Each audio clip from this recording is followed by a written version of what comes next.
Exactly রাত 11:59 আমি রাস্তাল Asir সাথে, আমার সাথে রয়েছে মাসুম এবং আজকের অতিথিরা। আপনাদের সবাইকে স্বাগত জানাচ্ছি ভূত এফএম হন্টেড বাই এয়ারটেলে।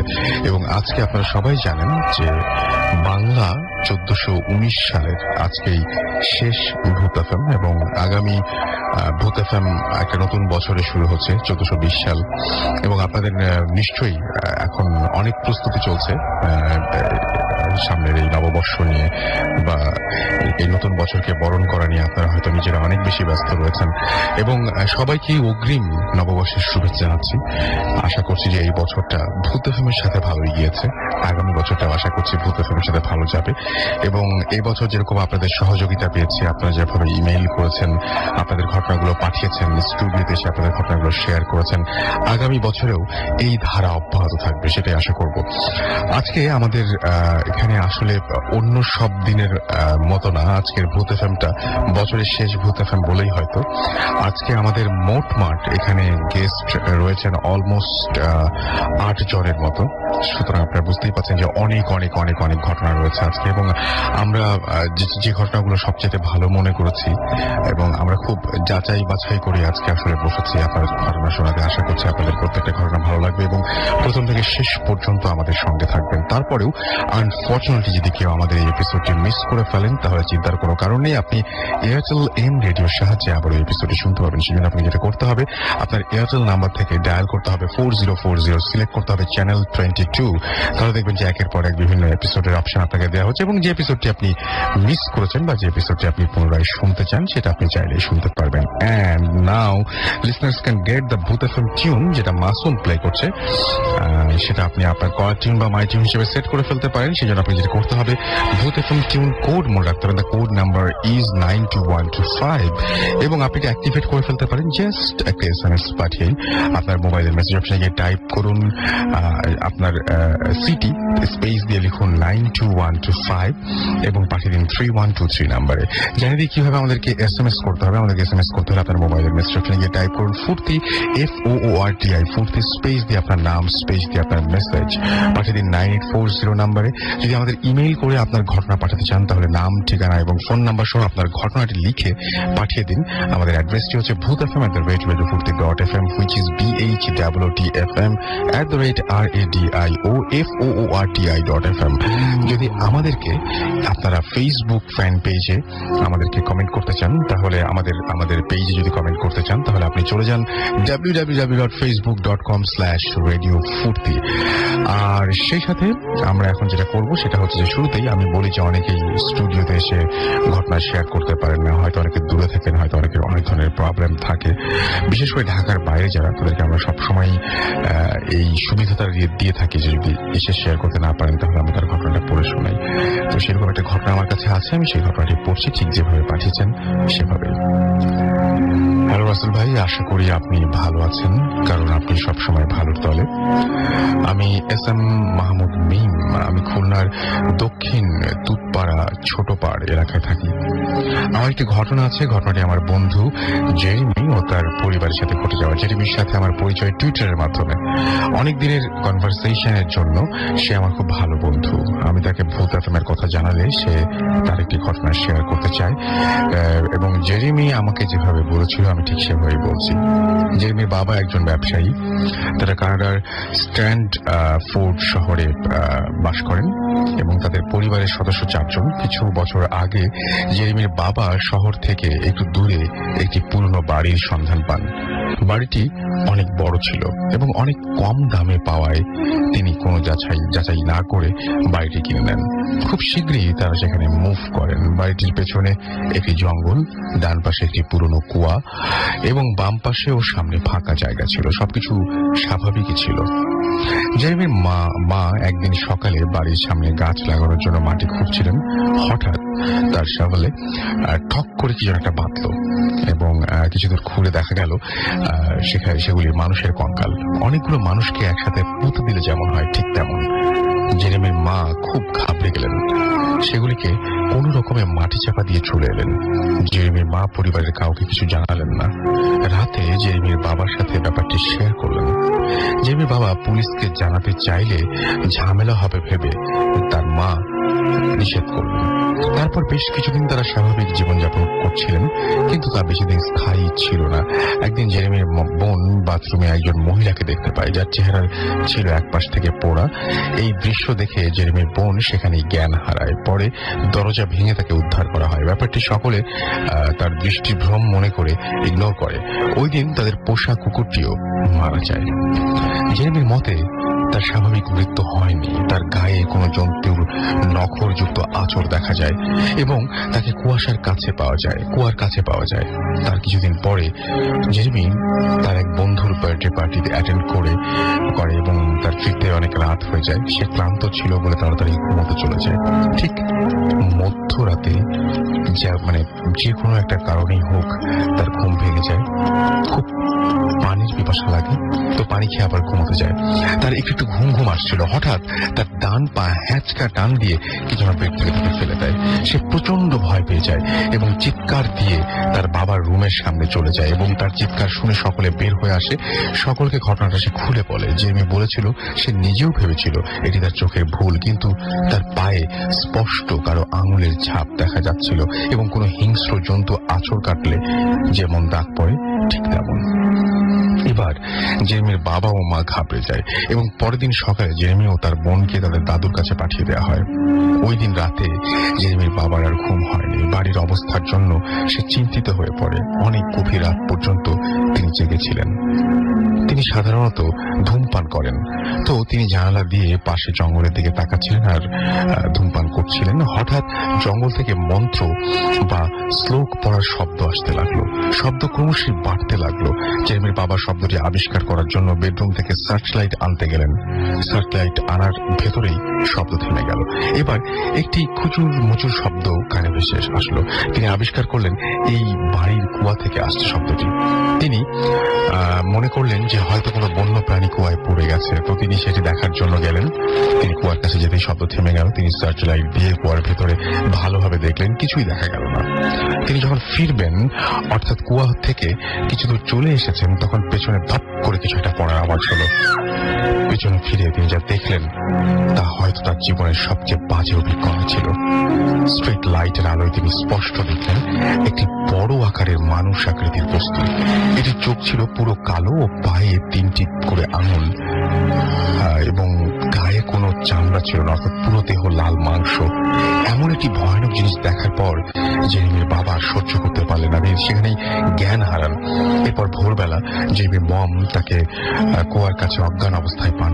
জেরেমির মা তার ফাদার ইন লকে খবর দেন এবং জেরেমির বাবাকে হসপিটালে অ্যাডমিট করা হয়।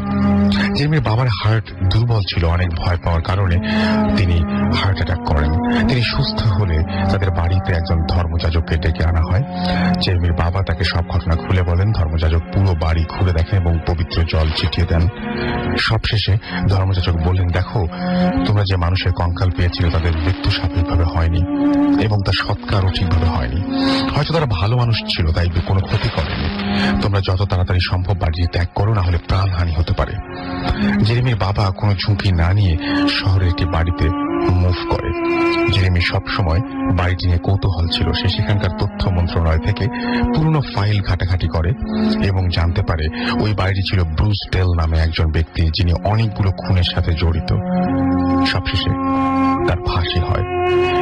এই ছিল ঘটনা এবং ভালো লাগলে ঘটনাটি পড়ে শোনাতে অনুরোধ করেছিলেন SM মাহমুদ মিম। আমরা ঘটনাটি পড়ে শোনালাম। আশা করছি আপনাদের সবার ভালো লেগেছে। যাই হোক, অলরেডি কিন্তু আমরা বেশ কিছু SMS-ও পেয়ে গেছি আপনাদের পাঠানো। শামীম মিরপুর থেকে আমাদের SMS করেছেন, লিখেছেন খুব ভয় লাগছে। জরিফ আমাদের SMS করেছেন, তিনি ঢাকা থেকে বলছেন প্রথম গল্পটি জোস হচ্ছে। বেলায়েত মানিকগঞ্জ থেকে SMS করেছেন। এছাড়া আমাদেরকে ইমন লি কলেজ স্কুল রাজশাহী থেকে SMS করেছেন, গল্প খুব ভালো লাগলো।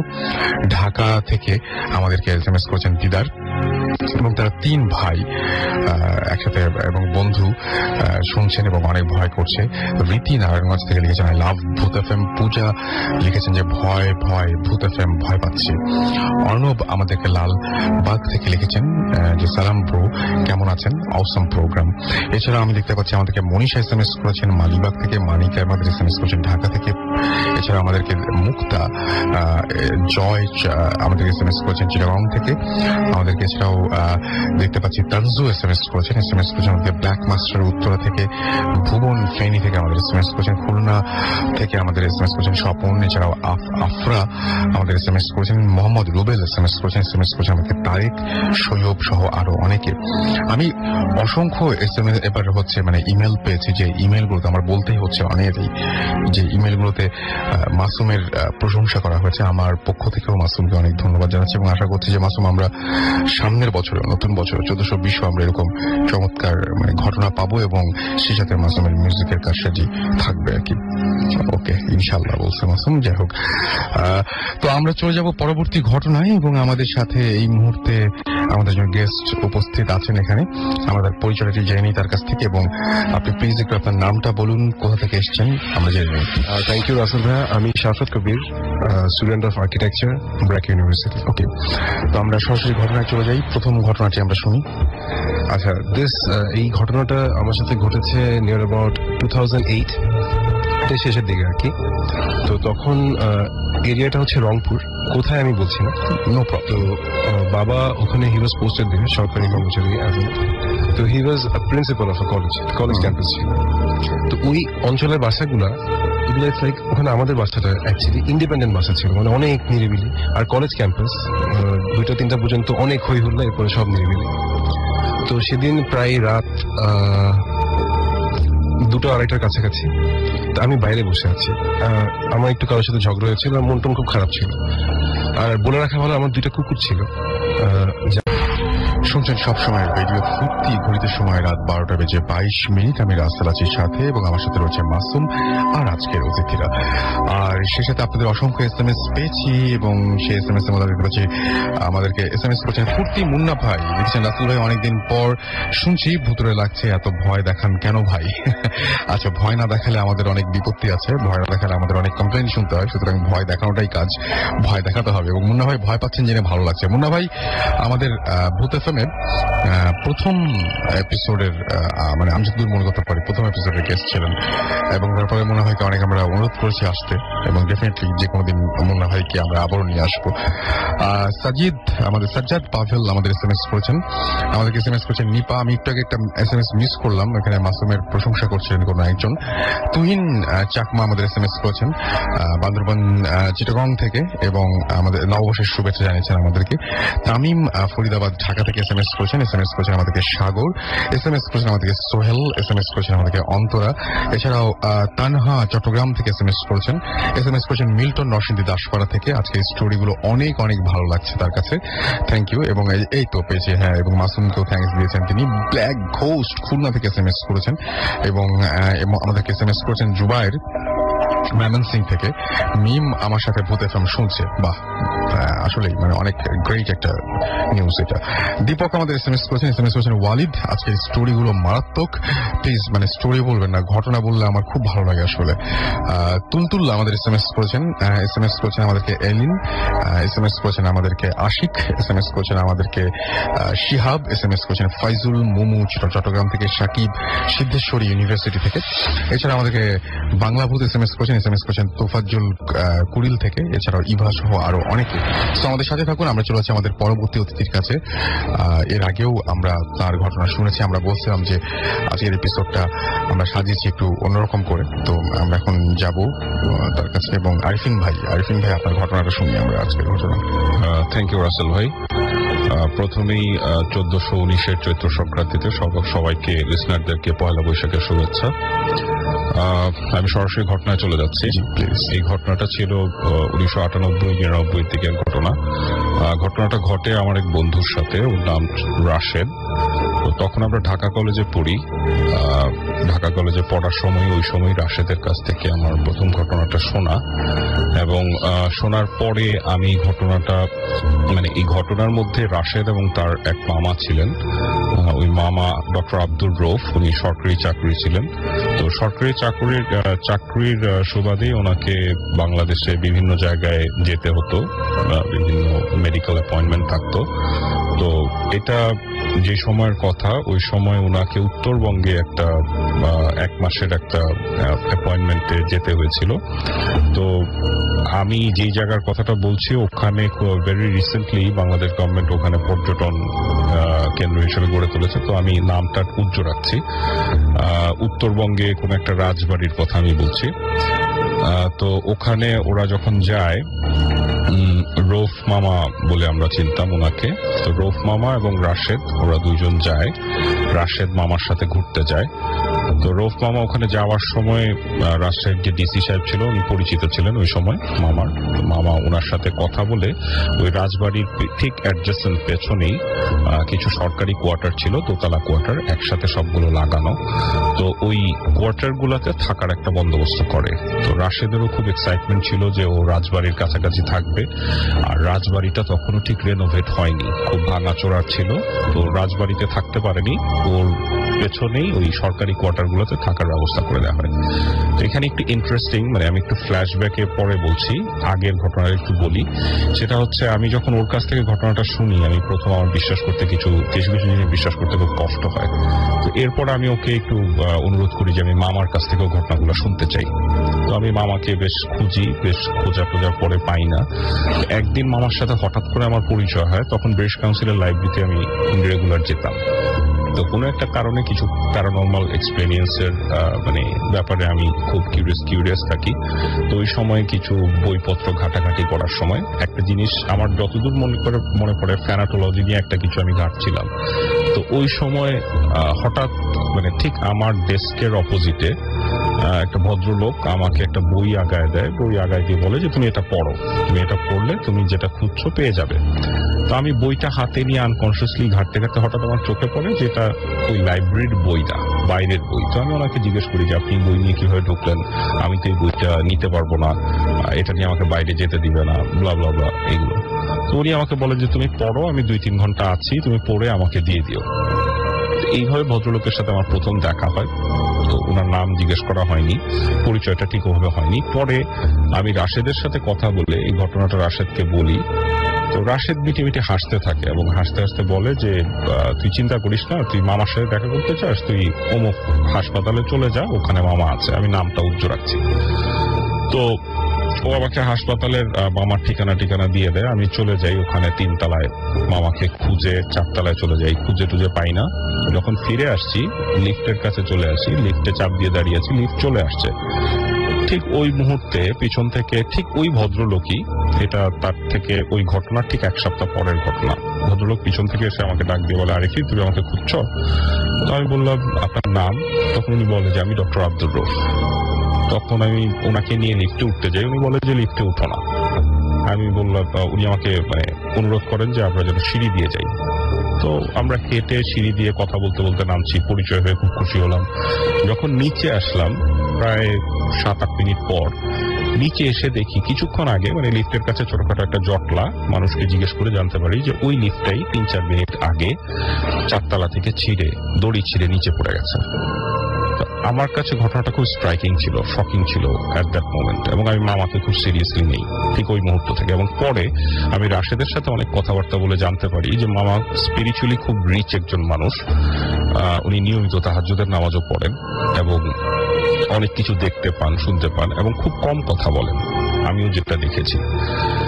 তো এরপরে আমি বাবার কাছ থেকে ওই কাহিনীটা পুরোটা শুনি যে কি হয়েছিল ওই সময় যখন ওনারা উত্তরবঙ্গে গিয়েছিলেন ওই রাজবাড়িতে।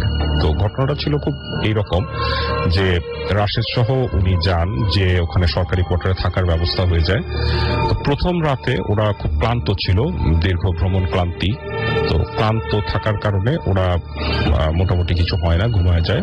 দ্বিতীয় রাত থেকে ওদের কিছু ঘটনা একটু নর্মাল লাগে। যেমন প্রথম রাতের মাঝামাঝি কোনো একটা সময় রাশেদের ঘুম ভেঙে যায়। ও বলে যে ঘরের টেম্পারেচার এত লো হয়ে গিয়েছিল যে আমার কাছে মনে হচ্ছিল যে এসি যদি 10-12 ডিগ্রিতে ফিক্স করে রাখা হয় যতটা ঠান্ডা হবে, এরকম প্রচন্ড ঠান্ডা একটা টেম্পারেচারের মধ্যে ওর ঘুম ভেঙে যায়। ও ঘুম ভেঙে ব্ল্যাঙ্ক লুক দিয়ে তাকিয়ে থাকে। তো ওই এলাকাটায় আমি বলে রাখি ওখানে তখন ইলেকট্রিসিটি ছিল না, তো ওদেরকে যেটা করতে হতো কুপি অথবা হারিকেন দিয়ে চলতে হতো সন্ধ্যার পরে। তো ওদেরকে একটা হারিকেন দেওয়া থাকতো, ওই হারিকেনটাই মামা ঈশান নামাজ পড়ে, ওরা খাওয়া দাওয়ার পরে যখন রুমে এসে শুয়ে পড়তো, মামা ঈশান নামাজ পড়ে হারিকেনটা কমায় দিয়ে ঘুমায় পড়তো। ও যেটা জানতো যে মামা তাহাজ্জুদের নামাজও পড়ে, তো ওর যখন প্রচন্ড ঠান্ডায় ঘুম ভেঙে যায়, ও ঘুম থেকে জাস্ট উঠে বিছানা থেকে পাশ ফিরে দেখে যে নিচে মামা নামাজ পড়ছে সামনে যায় নামাজে, এবং মামার ঠিক অ্যাডজেসেন্ট পেছনে 7-8 জন নামাজ পড়ছে। ও খেয়াল করে দেখে যে হারিকেনটা নেভানো, কোনো আলো জ্বলছে না। আবছা আলোতে বুঝতে পারে যে ও 7-8 জন বেশ লম্বা লম্বা টাইপের মানুষ, যারা আলখাল্লা জড়ানো, ঠিক মতো দেখা যাচ্ছে না অন্ধকারে, এরা নামাজ পড়ছে। তো অনেকটা সময় ব্ল্যাঙ্ক লুক দিয়ে তাকিয়ে থাকে এবং তারপরে কিছু বুঝতে না পারে। ও আসলে ঠিক ওই সময়টা মনে করতে পারে না ও অজ্ঞান হয়ে গিয়েছিল অথবা ঘুমিয়ে পড়েছিল। এরপরে ওরা দীর্ঘ সময় নামাজ পড়ে। তো পরদিন ও মামাকে জিনিসটা জিজ্ঞেস করে সকালবেলা যে মামা আমি এরকম দেখলাম।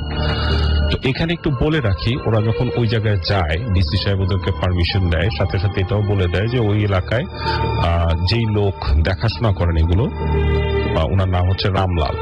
তো রামলাল প্রায় 7 পুরুষ, মানে ওনার বাবা দাদা তারা সবাই জমিদার বাড়ির রক্ষণাবেক্ষণের কাজে ছিল। তো 7 পুরুষ ধরে এরা এই জমিদার বাড়ি দেখাশোনা করে। তো রামলাল তার আর কোনো মানে ছেলে মেয়ে কেউ নাই, সেই তার বংশের শেষ। তো রাশেদ আমাকে যেটা বলেছিল যে ওর রামলালকে দেখে মানে একটু নেশাখোর বা এই জাতীয় মনে হয়েছিল, চোখ টোক লাল, একটু অস্বাভাবিক, কথাবার্তা কিছুটা অসংলগ্ন, খুব কম কথা বলে। তো এরকম অবস্থায় ও পরদিন যখন মামাকে উঠে জিজ্ঞেস করে যে মামা এরকম এরকম দেখলাম, এটা কারা ছিল? মামা বলে তুই মনে হয় ঘুমের ঘরে ভুল দেখছিস, ভুলে যা, আমি এরকম কিছু দেখিনি। মামা দীর্ঘ সময় নামাজ টামাজ পড়ে উঠে। তো মামারও ভিতরে ভিতরে কিছু চলছিল যেটা সে রাশেদকে ঠিক বলতে চায়নি প্রথম অবস্থায়। যেমন মামা প্রায় পরদিন এরকম আরেকটা ঘটনা ঘটে। রাশেদ এবং মামা ওই পাশে একটা দিঘি আছে, বিশাল বড় একটা দিঘি, এটাও বাংলাদেশে খুব বিখ্যাত একটা দিঘি। তো এই দিঘির পাশে গিয়ে রাশেদ এবং মামা বসেছিল রাত্রেবেলা, চাঁদনি রাত ছিল, পূর্ণিমার রাত, বসে থেকে গল্প করছিল, গান গাইছিল।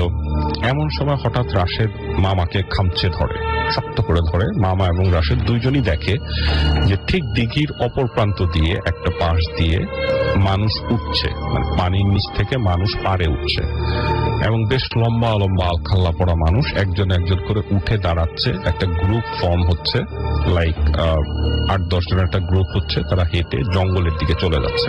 দিঘির একটা পাশ হচ্ছে জঙ্গল। তো এটা দেখে রাশেদও চুপ, মামাও চুপ, দুইজনেই দেখতে থাকে। মামা রাশেদকে শুধু বলে যে তুই চুপ করে থাক, আয়াতুল কুরসি পড়তে থাক, মনে মনে ভয় পাস না। তো ওরা অনেকক্ষণ, প্রায় 30 মিনিটস এন্ড অ্যাবভ, তারা দেখতে থাকে যে এরকম মানুষ গ্যাদার হচ্ছে, তারপর উঠে উঠে হেঁটে চলে যাচ্ছে জঙ্গলের দিকে। এই ঘটনাগুলো ঘটার পর ওরা আর দেরি করে না, ওই দিন রাতটা কোনো মতে কাটায়। ওরা পরদিন স্থানীয় যে মসজিদের ইমাম সাহেব আছেন, উনিও খুব প্রসিদ্ধ ইমাম সাহেব ছিলেন ওই এলাকার। কথিত আছে যে উনি জিন পালতেন, খুবই পরহেজগার ছিলেন এবং খুবই আমলদার একজন ইমাম ছিলেন। তো মামা এবং রাশেদ ইমাম সাহেবের কাছে যান এবং এলাকার সম্পর্কে কিছু জানতে চান। ওনার কাছে সরাসরি কিছু না বলেও মানে ঘটনাগুলোর ব্যাখ্যা জানতে চান। তো তখন ইমাম সাহেব ওনাদেরকে বলেন যে দেখেন আপনি তো মেডিকেল রিপ্রেজেন্টেটিভ হিসেবে এসছেন, আপনি ডক্টর হিসেবে এসছেন, তো আপনি এখানে যত তাড়াতাড়ি সম্ভব আপনার কাজ শেষ করে, অ্যাপয়েন্টমেন্ট শেষ করে আপনি চলে যান। তো তখনকার দিনে যেটা হতো যে ওনারা 1 মাসের জন্য গেলেও দেখা যেত যে 7 দিন 10 দিন ওখানে থেকে চলে আসতেন, ঢাকায় ফিরে চলে আসতেন। তো মামা যেটা প্ল্যান করলেন যে 5টা ওয়ার্কিং ডে অ্যাটলিস্ট ওখানে অ্যাটেন্ডেন্স দিয়ে চলে আসবেন। তো উনি ইমাম সাহেবকে বললেন যে আমাদের কোনো ক্ষতি হবে কিনা। তখন উনি বললেন যে না, আপনি এখানে অনেক ভালো আত্মা পাবেন এবং অনেক খারাপ আত্মাও আছে, তবে আপনার এবং আপনার ভাগিনার যাতে কোনো ক্ষতি না হয় সেটার ব্যবস্থা আমি করে দিচ্ছি, আপনি নিশ্চিন্ত থাকুন, আপনি চলে যান।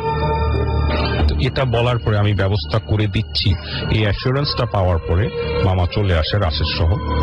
ওই দিন রাত থেকে একটা ছোট্ট পরিবর্তন মামা দেখতে পান। সেটা হচ্ছে যে ওই সরকারি কোয়ার্টারগুলার ঘরগুলা বিশাল বড় বড়, ভিতরে একটা চৌকি শোয়ার জন্য, আর দরজা জানালাগুলা সব কাঠের, ভারী পাটাতনের। তো ওগুলো লম্বা খিল আছে, খিল দিয়ে শুতে হতো।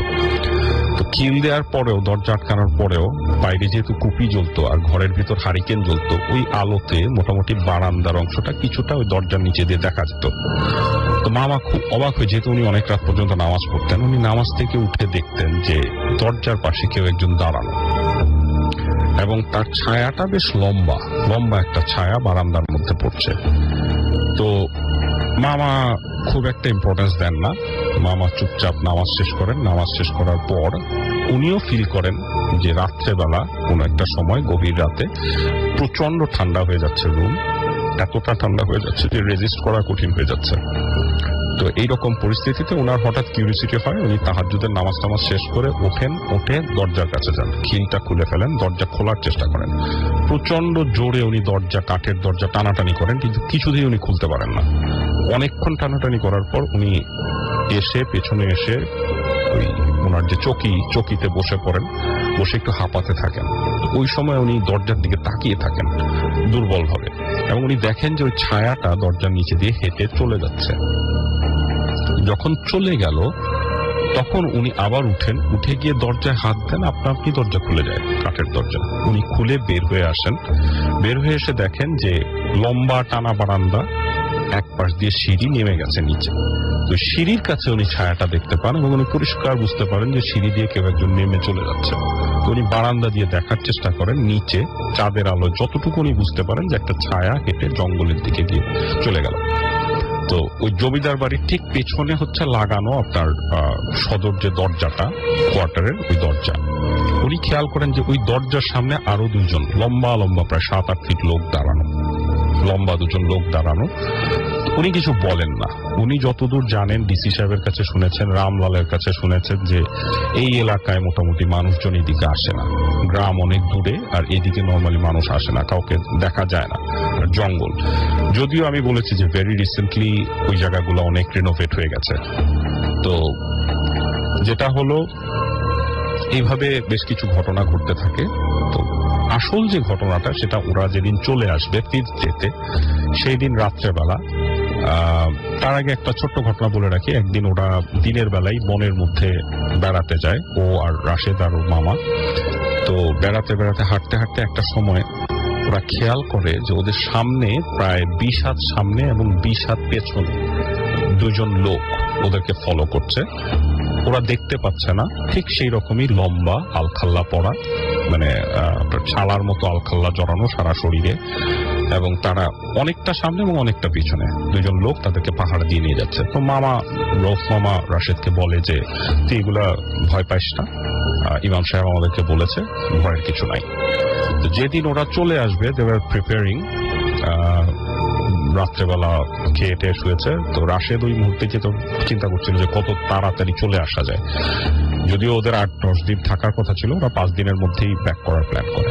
তো টিকিট কেটে নিয়ে আসে। আগের দিন মামা রামলালকে ডেকে বলে দেয় যে আমাকে 8টার ট্রেন, আমাকে তুমি 6টার সময় উঠায় দিবা, এই সেই। আর উনি নামাজ পড়তে এমনিতেই ওঠেন। তো মামা ভোরবেলা ফজরের নামাজ টামাজ পড়ে জাস্ট রেডি হচ্ছিলেন, ব্যাগ ট্যাগ গুছাচ্ছিলেন, তখন রাশেদকে ডাকবেন। ঠিক এমন সময় মামার দরজায় ঠকঠক আওয়াজ হচ্ছে। তো মামা মনে করেন যে রামলাল হয়তো ডাকতে এসছেন, দরজা খুলে দেন, দেখেন রামলাল দাঁড়ানো। এবং হঠাৎ করে মামার খেয়াল হয় যে মানে করিডোরের মতো যে বারান্দায় মামা দেখতে পান প্রায়, মানে উনি ওনার ভাষায় বলেন যে আমি দেখি যে কয়েকশো মানুষ দাঁড়ানো, এবং প্রত্যেকেই ওইভাবে আলখাল্লা পড়া, প্রত্যেকেই উপুর হয়ে আছে, এবং কারো চেহারা উনি দেখতে পান না। তো রামলালকে উনি জিজ্ঞেস করেন কি ব্যাপার, এরা কারা? রামলাল বলেন হুজুর আপনি একটু ভিতরে আসেন। তখন ভিতরে নিয়ে যায়, ঘরের ভিতরে নিয়ে বলে যে আপনি একটু বসেন। তো বসানোর পর বলে যে হুজুর আপনাকে এখনই আমাদের সাথে একটু যেতে হবে। কোথায় যেতে হবে, কেন যেতে হবে? তো বলে যে দেখেন আপনি এখন কোনো প্রশ্ন করবেন না, আপনি সব জানতে পারবেন এখন, মানে দিস ইজ এমার্জেন্সি, সে যেটা মিন করে। তো আপনি এখন কোনো প্রশ্ন ছাড়া, কোনো কথা ছাড়া জাস্ট আমাদের সাথে চলেন। তো মামা একটু ভড়কে যায়। মামা বলে যে আমি কোথায় যাব, কি যাব, কিছু বুঝতে পারছি না। বলছে আপনি ডাক্তার, শুধু এইটুকু আপনার পরিচয়, আমাদের একজন রোগী আছে, আপনি একটু আমাদের সাথে বাইরে আসেন, আপনি তাড়াতাড়ি আপনার যন্ত্রপাতিগুলো নিয়ে নেন। তো মামা বিনা বাক্য ব্যয়ে শুধু একবার বলে যে আমার ভাগিনা এখানে আছে রাশেদ, ওকেও নিয়ে নেই। বললো যে না, ওকে 2জন পাহারা দিবে এখানে, ওকে নিয়ে নেবেন না, আপনি একা যাবেন। তো অনেকটা কমান্ডিং টোনে বলে। মামা একটু ভরকে যায়। মামা তার স্টেথোস্কোপ এবং যন্ত্রপাতি নিয়ে, প্রেশারের যন্ত্রপাতিটা নিয়ে তখনই রওনা দেয়। রামলালের সাথে তাড়াতাড়ি করে বের হয়ে আসে। বের হয়ে আসার পরে উনি বাইরে এসে দেখেন যে প্রায় 300-400 মানুষ কাতারে কাতারে দাঁড়ানো। ওরা সব আগে আগে আগে আগে দেবে, সদর দরজার কাছে চলে যায়, গেটের কাছে চলে যায়, এবং উনিও গেটের কাছে হেঁটে যান ধীরে ধীরে। গেটের ঠিক বাইরে পাকা রাস্তা, অন্য পাশে ধানক্ষেত। উনি বলেন যে রাস্তাটা যতদূর আমার চোখ গেছে, ফজরের নামাজের পরে ওই ভোরের আলোতে আমি দেখলাম যে শুধু মানুষ আর মানুষ, সব আলখাল্লা পড়া, এবং প্রত্যেকে প্রায় 7-8 ফিট লম্বা। এবং ঠিক সামনে গেটের সাথে একটা ঘোড়া রাখা। তো রামলাল এসে বলে যে হুজুর আপনি ঘোড়াটায় চড়ে বসেন। তখন বলছে যে কেন, সবাই হেঁটে যাবে। সবাই দাঁড়ানো ওই অবস্থায়, প্রত্যেকের হাতে একটা করে বর্ষার মতো লম্বা স্টিক এবং তার মধ্যে একটা কালো পতাকা। এবং ঠিক কিছু দূর সামনে, আপনার 20-25 হাত সামনে আরো কিছু মানুষ, তারা সবাই সাদা আলখাল্লা পরা, একদম সাদা ধবধবা সাদা আলখাল্লা পরা, তারাও 7-8 ফিট লম্বা। তারা সামনের দিকে তাকানো। তো কেউ তাদের দিকে স্টেয়ার করছে না বা মামার দিকে স্টেয়ার করছে না। রামলাল শুধু বলে যে মামা হুজুর আপনি উঠে বসেন, আপনি এক জায়গায় যাবেন, আমাদের একটা রোগী আছে। তো মামা মন্ত্রমুগ্ধের মতো তখন ঘোড়ায় উঠে বসে। ওনার ভাষ্য মতে ওনাকে নিয়ে যাওয়া হয়। তারা সবাই, মানে ঘোড়া বেশ জোরে জোরে হাঁটছিল, হেঁটে হেঁটেই যাচ্ছিল, বাট দেওয়ার মানে তারা ওই নির্দিষ্ট একটা পেসেই আসছিল, পেছনে এবং সামনে।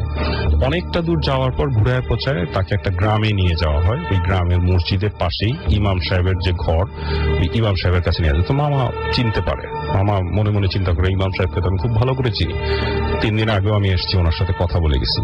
তো মামা যেটা বুঝতে পারে হয়তো ইমাম সাহেবই অসুস্থ, যেহেতু ইমাম সাহেবের বাসায় নিয়ে আসা হয়েছে। ওখানে গিয়ে উনি দেখেন যে আরো কয়েকশো মানুষ এরকম বিশাল উঁচা লম্বা, এরা সব ইমাম সাহেবের উঠানে ঘরে। যেই মামা যায় সবাই সরে যায়, মোটামুটি ঘর থেকে বাইরে চলে আসে, উঠানে চলে আসে, মামাকে রাস্তা করে দেয়। তো রামলাল মামাকে নিয়ে ভিতরে চলে যায়।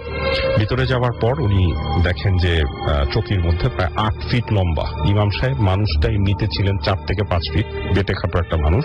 উনি দেখলেন যে 8 ফিট লম্বা একটা মানুষ, আপনার কাঁথা দিয়ে ঢাকা, চেহারাটা ইমাম সাহেব শুয়ে আছেন।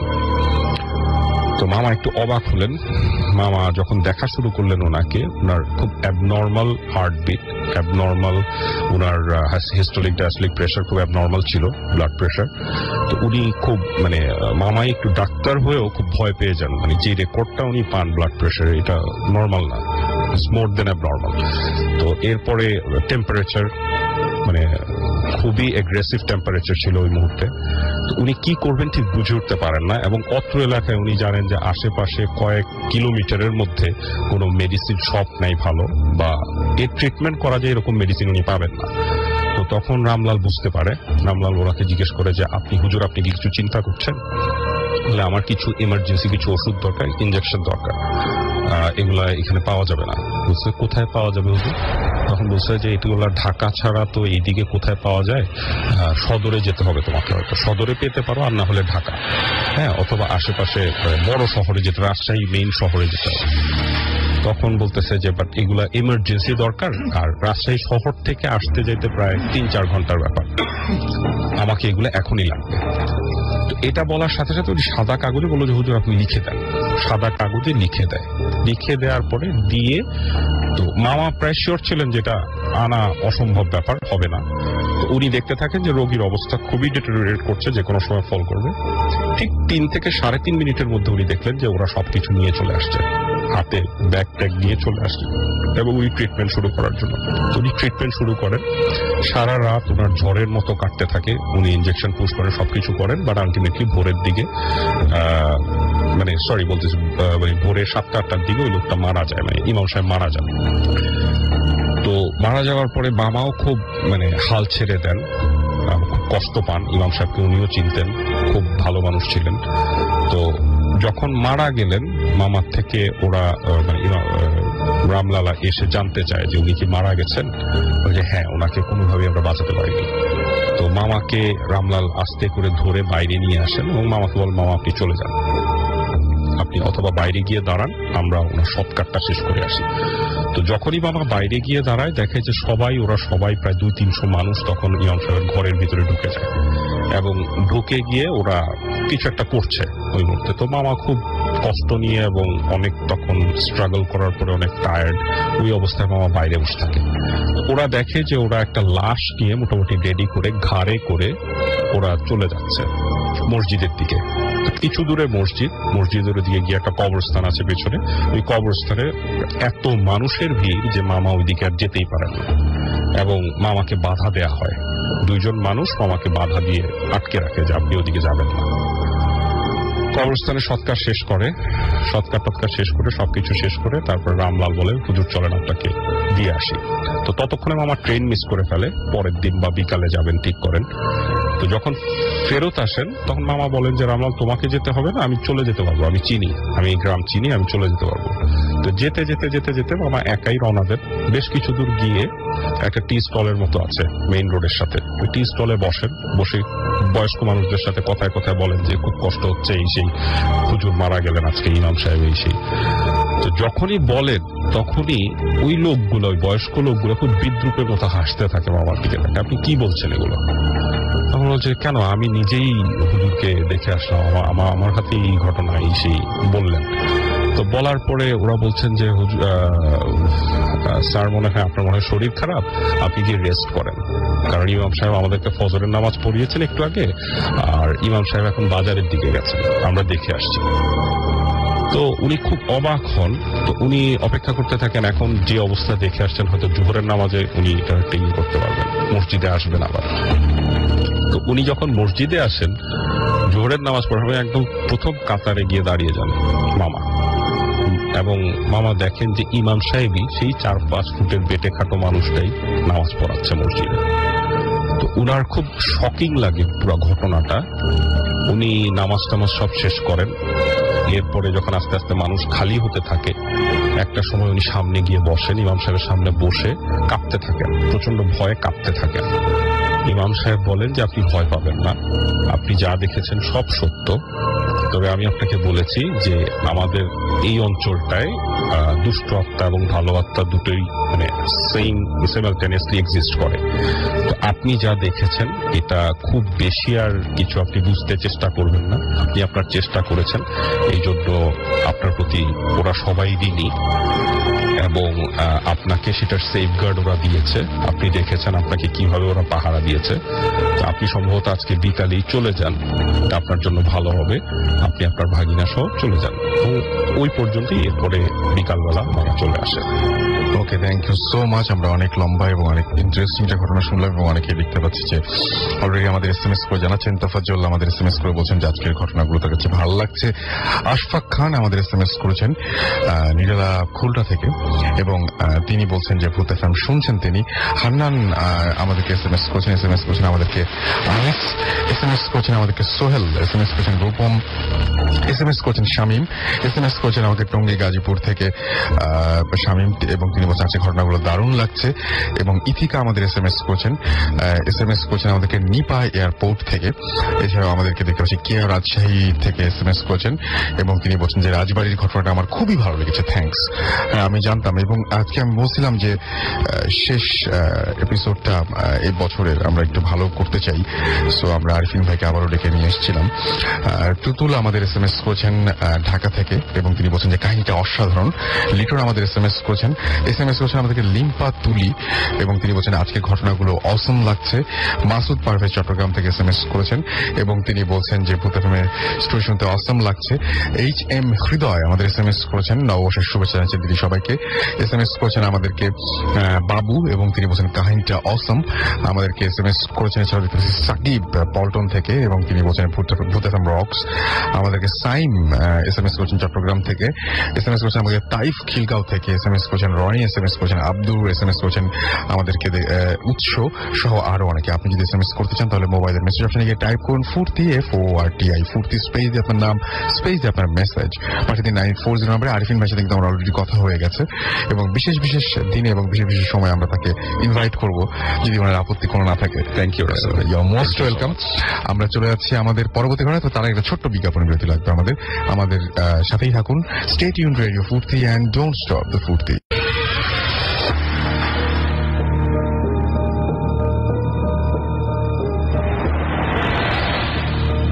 হ্যালো বন্ধুরা, আশা করি সবাই ভালো আছেন। আর রাসেল ভাই, আপনি সবসময় ভালো রেজাল্টে থাকেন, আজও নিশ্চয়ই ভালো আছেন। আমি মোহাম্মদ ইব্রাহিম খলিল বলছি, নোয়াখালীর সোনাইমুড়ি থেকে।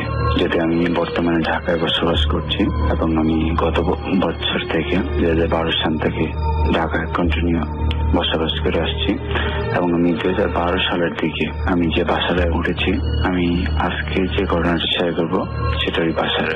আশা করি আপনাদের সবাই ভালো লাগতে পারে। এটা ছিল 2012 সালের মে-জুন মাসের দিকে। আমি ওই সময়টায় নিয়মিত নামাজ পড়তাম, 5 ওয়াক্ত নামাজ জামাতের সাথে পড়ার চেষ্টা করতাম। ঠিক এইভাবে আমি যখন সকালে ঘুম থেকে উঠতাম তখন আমাদের বাসার গেটে একটা তালা দেওয়া থাকতো, কারণ আমি বাড়িওয়ালা আঙ্কেলকে জাগিয়ে তারপর আমার কাছে চাবি নিয়ে ফজর নামাজ পড়তে যেতাম। তো আমরা রাতে কিন্তু খুব ভালো যে ঘুম হতো তা কিন্তু না। সেজন্য আমি কি করতাম, সময়টা যে খুব গভীর রাত হয়ে গেল বা যদি ফজরের নামাজের একটু আগেই আমি ঘুম থেকে জেগে উঠতাম, তখন আমি তাহাজ্জুদের নামাজটা পড়ে নিতাম। তো এভাবেই যাচ্ছে দিন ভালোই, আমি আল্লাহর ইবাদত করতাম। তো একদিন ফজরের সময়, আসলে ঘটনাটা খুব ভয়ের তাও না, বাট আমার কাছে খুব অদ্ভুত লেগেছে জিনিসটা। আমি একদিন ফজর নামাজ পড়তে উঠেছি, আমি সবাই উজু করলাম, তারপর সুন্নত পড়লাম ঘরে এবং নিচে গিয়ে বাড়িওয়ালা আঙ্কেলের কাছ থেকে চাবি নিলাম এবং ফজর নামাজ পড়তে গেলাম। ফজর নামাজ পড়ে আমি খুব স্বাভাবিকভাবে এসে ঘরে ঢুকলাম এবং যখন হালকা আলো চারদিকে ছড়াচ্ছে এবং আমার আপা অন্য রুমে এবং ভাগ্নি অন্য রুমে নামাজ পড়তেছে, তা আমি আমার রুমে ঢুকে আমি আবার দরজা লাগিয়ে দিয়ে আমি একটু শুয়ে পড়লাম। যেহেতু সকালটা এখন বাকি আছে, আমি একটু রেস্ট নেওয়ার জন্য শুয়ে পড়লাম। তো আমি যখন শুলাম তখন আমার ঠিক যে ঘুম আসছে তা কিন্তু না। আমি দেখতে পেলাম বাইরে সূর্যের আলোটা আস্তে আস্তে ঝলমলিয়ে উঠছে। ঠিক এই সময় আমার চোখ লেগে আসতেছিল। ঠিক এই সময় আমি অনুভব করলাম কি যেন আমার একদম মুখটা নাড়াচ্ছে, মশারিটা নাড়াচ্ছে একটু একটু। তো আমি শুয়ে থাকলাম কিন্তু চোখ খুললাম না। আমি বুঝতে পারলাম কি মশারিটা নাড়াচ্ছে, এটা আমি শুয়ে থাকলাম এবং এক সময় দেখলাম যে আমার একটা পা কেউ টেনে জানলার দিকে উঠে নিতেছে। আমি জানলার দিকে নিয়ে যাচ্ছে, তা আমি জোর করে পাটা ছাড়ানোর পর আমার পাটা বিছানা করলাম, জেগে উঠে বসলাম। দেখলাম ভোরের আলো ফুটে উঠেছে চারদিকে, সূর্যেও হালকা হালকা আলো ছড়াচ্ছে ওই সময়। ঠিক এই সময় জানি না আপনাদের কতটুকু বিশ্বাস হবে। তো আমি এই ঘটনাটাকে একদম স্বাভাবিক নিলাম এবং আমি আবার শুয়ে পড়লাম। ঠিক আমি চোখ বদ্ধ করার সাথে সাথে একদম প্রায় সাথে সাথেই আবার আমার পা আস্তে টেনে জানলা দিয়ে নিয়ে যাচ্ছে এবং আমি অদ্ভুতভাবে তখন পাটা ছাড়াতে চেষ্টা। আমি এবার কিন্তু পা ছাড়াতে প্রথম চেষ্টা করিনি, দেখি কি হয়। সত্যি আমার পা একদম টেনে জানলার যখন প্রায় কাছে নিয়ে গেছে তখন আমি টান দিয়ে পাটা ছাড়িয়ে উঠে বসলাম এবং আমি দেখলাম যে আমাদের মশারিটা হালকা ঝুলছে। তা আমি উঠে কিছুক্ষণ বসে রইলাম হতভম্ব হয়ে, আর ভয় পেলাম না, কারণ দিনের আলো যেখানে চারদিকে আমি ভয় পাওয়ার কোনো কারণ নেই। বাট একটু অবাকই লাগলো। তো আমি কাউকে ডাকলাম না, আমি আবার শুয়ে পড়লাম এবং তখন আমার কাছে মনে হচ্ছে যে আমার একদম পাশে কেউ একজন বসছে, যেমন অনুভূতি একদম আমি স্পষ্ট অনুভূতিটা পেয়েছি যে আমার পাশে যে বিছানাটা নেমে গেছে। কারো বসার পর যে আমাদের বিছানাটা একটু নেমে যায়, ঠিক ওইভাবে বিছানাটা একটু নেমে গেছে। তো আমি ভাবলাম যে আমি হয়তো দরজা লাগাই ঘুমাই নেই বা আমার আপু বা আমার ভাগ্নি টাইপের কেউ এসে বসছে। ঠিক তখন দেখলাম একদম হালকা রোগা, কেমন যে কিছু আমাদের একটা অপুষ্টিজনিত যেরকম একটা রোগা হাত, এইরকম একটা হাত আমার বুকের উপর পড়লো। আমি চোখ না খুলে আমি হাত দিয়ে স্পর্শ করলাম এবং দেখলাম ওই হাতে একটা চুড়ির মতো কিছু একটা আছে। করলাম, আমি হাত দিয়ে ধরলাম ওইটা, আরেকটা হাত আমার গলার উপরে, কিন্তু আমার খুব যে গলা চেপে ধরছে তা কিন্তু না। আরেকটা হাত আমার গলার উপরে, আমি ওই হাতটাও আমি স্পর্শ করলাম, কিন্তু ওই হাতে কোনো চুড়ি নেই বা চুড়ির মতো যে বস্তুটা থাকার কথা ওটা নেই। একটা হাত আছে এবং একটা হাতে নেই। তারপর আমি যখন চোখ খুলবো বা খুলবো না এরকম একটা অবস্থা। ঠিক তখন আমার ভাগ্নি বাইরে বলতেছে যে মামা দরজা আটকে ঘুমাইছে, কেন আমি ব্যাগ নিতে পারছি না, আমি স্কুলে যাওয়া লাগবে না। এই বলে সে যখন আমার দরজা ধাক্কা দিল, সাথে সাথে আমি সংগীতে বেরো পাই এবং আমি উঠে পড়ছি, দেখে কেউ নেই এবং আমি উঠে বসে আছি। তো আমার ভাগ্নি বলতেছে মামা তুমি এরকম দরজা খোলো নাই কেন? আমি কিছু বললাম না, শুধু অনেকক্ষণ তার দিয়ে মুখের দিয়ে তাকাচ্ছিলাম। তারপর আমি ওটা আপার সাথে ঘটনাটা শেয়ার করলাম। তখন আমার আপা জানালো যে উনিও নাকি একদিন এভাবে শুয়েছিলেন, তো হঠাৎ মানে চোখ খুলে দেখেন আমরা ওই বাসার 4 তলা থাকি। চোখ খুলে দেখেন জানলার উপর বাইরের দিক থেকে একটা মানে গায়ে জামা নেই, বাট 7-8 বছর এরকম একটা ছেলে জানলা ধরে ঝুলে আছে বলতে মানে পা জানলার মধ্যে, হাত ধরে ঝোলাই দিয়ে আমরা আগে ঝুলে বসি না, এবার বসে আছে। তো পরে আপার কাছ থেকে এটা জেনে আমার মানে কিছুটা মনে হচ্ছিল যেখানে কেন। তারপর বাড়িওয়ালা আঙ্কেল বললো আর কি যে আমাদের 5 তলা যে ভাড়াটি এরা থাকে, মানে ওখানে যে উপরে এই যে ছাদে গোসল করা বা ইয়ে করা, এটা কিন্তু নিত্য নৈমিত্তিক ব্যাপার, তো এটা কোনো সমস্যা হয় না। বাট তিনি তাদেরকে এইভাবে বললেন যে 5 তলা ভাড়াটিয়াদেরকে রাতে যদি কেউ আপনার দরজা নক করে, হ্যাঁ গলার আওয়াজ মানে ইয়ে করা ছাড়া, গলার আওয়াজটা আপনার কনফার্ম করা ছাড়া আপনার দরজা খুলবেন। পরে জানতে পারলাম যে আমাদের যে ফ্ল্যাটটা ওটা আসলে মানে যেখানে তৈরি হয়েছিল সেখানে অনেক ময়লা আবর্জনা ছিল বা পরিষ্কার জায়গা ছিল না, এই জন্য হয়তো এই প্রবলেমটা হচ্ছে। এটা ছিল আমার ঘটনা। রাসেল ভাই, ধন্যবাদ সবাইকে। আসসালাম। শুনছেন সবসময় রেডিও ফুর্তি, চলছে ভূত এফএম হন্টেড বাই এয়ারটেল। ঘড়িতে সময় রাত 12:59। আমি রাসেল আছি সাথে, আমার সাথে রয়েছে মাসুম এবং আজকের অতিথিরা। এবং আমরা বলেছিলাম যে আমাদের আরো নতুন 5 জন অতিথিরা আছেন, আমরা একে একে তাদের কাছেও যাব এবং আশা করছি আপনারা অনেক এনজয় করছেন, আপনারা SMS এর মাধ্যমে জানাচ্ছেন সেটা। এবং অনেক থ্যাঙ্কস আপনাদেরকে। বছরের এই শেষ ভূত এফএমটা আমরা অনেক সুন্দরভাবে করে ফেলতে চাই এবং আপনাদের সহযোগিতার প্রয়োজন, আপনারা সাথেই থাকুন সেটাই আশা করবো। এবং আমাদের SMS দিন। SMS পাঠানোর নিয়মটি হচ্ছে মোবাইলের মেসেজ অপশনে গিয়ে টাইপ করুন ফুর্তি, FORTI ফুর্তি, স্পেস দিয়ে আপনার নাম, স্পেস দিয়ে আপনার মেসেজ পাঠিয়ে দিন 9840 নম্বরে। যারা কমেন্ট করতে চান ফেসবুকে তারা চলে যান www.facebook.com/radio furti। আর যারা আমাদেরকে ইমেইল করে ঘটনা পাঠাতে চান তাদেরকে আমি ইমেল অ্যাড্রেসটি দিয়ে দিচ্ছি। আমাদের ইমেল অ্যাড্রেসটি হচ্ছে bhutfm@radiofurti.fm, which is BHWTFM@radioFOORTI.fm। আর সেই সাথে আমরা বলতে চাই যে আমাদের কাছে বেশ অলরেডি অনেক অনেক অনেক অনেক আমাদের এখানে কমেন্ট আসছে এবং অনেকেই বলছেন, ঘটনার প্রশংসা করছেন, অনেকে আমি দেখতে পাচ্ছি যে SMS করেছেন। আমরা কয়েকটা নাম বলতেই চাই এবং আমাদেরকে SMS করেছেন দেখতে পাচ্ছি। ইমি ফেসবুকের কথা বলছি আর কি, ইমিনিতা আমাদের SMS করেছেন আমাদেরকে দেখতে পাচ্ছি। সাদমান আহমেদ এবং তার ভয় লাগছে সেটা তিনি উল্লেখ করেছেন এখানে। আনাম সুমন আমাদের SMS করেছেন এবং তিনি বলছেন যে ব্যাকগ্রাউন্ড মিউজিক যেটা সেটা ডেঞ্জারাস আমাদেরকে। এছাড়াও প্রণয় দাস পল SMS করেছেন, লিখেছেন জাস্ট অসম। এছাড়াও দেখতে পাচ্ছি আমাদেরকে SMS যারা পাঠিয়েছেন, আমাদেরকে SMS পাঠিয়েছেন দেখতে পাচ্ছি হাশিম সিলেট থেকে, তিনি লিখেছেন ডোন্ট স্টপ দ্য ফুর্তি। আমরাও সেটাই বলি ডোন্ট স্টপ দ্য ফুর্তি। আর আমাদেরকে বিলকিস SMS করেছেন মুন্সিগঞ্জ থেকে এবং তিনি প্রথম SMS করেছেন আজকে। SMS না পড়লে কষ্ট পাবেন লিখেছেন, আমি পড়ে ফেললাম আপনার SMS-টি। রাজু আমাদের SMS করেছেন আমাদের ফয়সাল ঘোড়াশাল থেকে SMS করেছেন আমাদেরকে দেখতে পাচ্ছি। মগবাজার থেকে SMS করেছেন আমাদেরকে, নামটা লেখেননি। আমাদেরকে আনোয়ার উত্তরা থেকে SMS করেছেন আমাদেরকে। এছাড়াও দেখেছি রুবেল, এছাড়াও সানি SMS করেছেন চট্টগ্রাম থেকে। SMS করেছেন আমাদেরকে গুড্ডু গোপীবাগ থেকে। আমাদেরকে SMS করেছেন ইভা বনশ্রী থেকে। SMS করেছেন আমাদেরকে সুশান্ত। এছাড়াও SMS করেছেন আমাদেরকে দেখতে পাচ্ছি অনেক সহ আরো অনেকে। আপনি যদি SMS করতে চান তাহলে আমি নিয়ম বলে দিচ্ছি, আরো একবার বলে দিতে চাই। আপনি চলে যান আপনার মোবাইলের মেসেজ অপশনে, সেখানে গিয়ে টাইপ করুন ফুর্তি, FORTI ফুর্তি, স্পেস দিয়ে আপনার নাম, স্পেস দিয়ে আপনার মেসেজ পাঠিয়ে দিন 9840 নম্বরে। যদি আনফর্চুনেটলি আজকের এই এপিসোডটি, এই চমৎকার এপিসোডটি কেউ মিস করে ফেলেন তাহলে চিন্তার কোনো কারণ নেই, আপনি আরো একবার চাইলেই সেটা শুনতে পাবেন। সেজন্য আপনাকে এয়ারটেল এম রেডিওর সাহায্য নিতে হবে এবং আপনি আপনার এয়ারটেল নাম্বার থেকে ডায়াল করুন 4040, সিলেক্ট করুন চ্যানেল 22। তাহলে দেখবেন যে একের পর এক বিভিন্ন এপিসোডের অপশন থেকে দেওয়া হচ্ছে। যে এপিসোডটা আপনি মিস করেছেন বা যে এপিসোডটা আপনি পুনরায় শুনতে চান সেটা চাইলে আপনি সেখান থেকে শুনতে পারবেন। Now listeners can get the Bhoot FM tune as their caller tune, my tune, যেটা মাসুম প্লে করছে। এই টিউনটাকে আপনি কলার টিউন বা মাই টিউন হিসেবে সেট করে ফেলতে পারবেন এবং আপনাকে যেটা করতে হবে সেটা ভূত এফএম টিউন কোডে মারতে হবে। দ্য কোড নাম্বারটি হচ্ছে 92125 এবং আপনি অ্যাক্টিভেট করতে পারেন এটা। আপনি জাস্ট এই টিউনটি আপনার করে নিতে পারেন শুধুমাত্র একটা উপায়, সেটা হচ্ছে আপনার মোবাইলের মেসেজ অপশনে গিয়ে টাইপ করুন সিটি স্পেস দিয়ে আপনি টাইপ করুন 92125 যেটা কোড নাম্বার, এবং এসএমএসটি সেন্ড করে দিন 3123 নাম্বারে। ব্যাস, এই টিমটি আপনার হয়ে যাবে।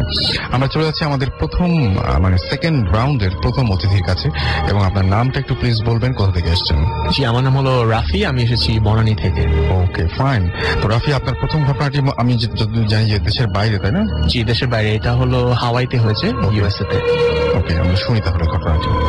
ঘটনাটা হয়েছে 2008 এর দিকে। আমি তখন 17 বছর বয়স ছিল। আমি তখন হাওয়াইতে ছিলাম, তখন আমি পড়াশোনা করছিলাম। তো আমাদের ঘটনাটা হলো যে একদিন রাত্রেবেলা আমরা কয়েকজন ফ্রেন্ডরা মিলে একটা পার্কে রাত্র অ্যারাউন্ড 11টার দিকে আমরা বসে আড্ডা দিচ্ছি, তারা দেখছি ছেলেমেয়েরা মিলে। ওই জায়গাটা খুব অন্ধকার একটা জায়গা ছিল, কোনো লাইট ছিল না। সামনে একটা রোড, বাম পাশে ছিল আরেকটা রোড, পিছনে হলো একটা স্কুল ছিল, প্লেগ্রাউন্ড ছিল, আর ডান পাশে ছিল একটা ড্রেনের মতো। আর আপনার ড্রেনের উপরে হলো তার কাটা দিয়ে আটকানো। সো ড্রেনের মানে ওইখানে পুরা কেউ থাকে না, আটকানো জঙ্গলের মতো। তো আমরা হলো আস্তে আস্তে কথাবার্তা বলতেছি, তখন কথা বলতে বলতে হঠাৎ করে দেখলাম যে ওই যে পানির যে ফাউন্টেনটা নিজে নিজে চলা শুরু করলো। সো একটু স্ক্যারি জায়গা, তো সবাই ইমিডিয়েটলি একটু ভয় পাইছে। কিন্তু আমি তখন বললাম যে না, এটা পানির প্রেশার লো হতে পারে, হাই হতে পারে, so it is nothing to worry about. এরপরে অ্যারাউন্ড 1 o'clock আমরা কথা বলতে বলতে আমরা দেখলাম যে ওই ড্রেন থেকে একজন মহিলা বের হয়ে আসছে।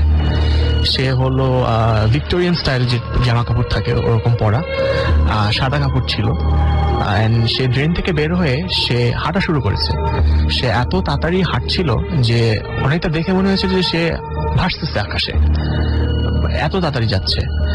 এবং আমার ওটা দেখে তখন আমরা তার দিকে চিল্লাচ্ছিলাম যে আপনি কে, আমাদের সাথে কথা বলেন, আমাদের দিকে তাকান, কারণ রাত্র 1-1:30টার সময় ওইখান থেকে কোনো কেউ আসবে না।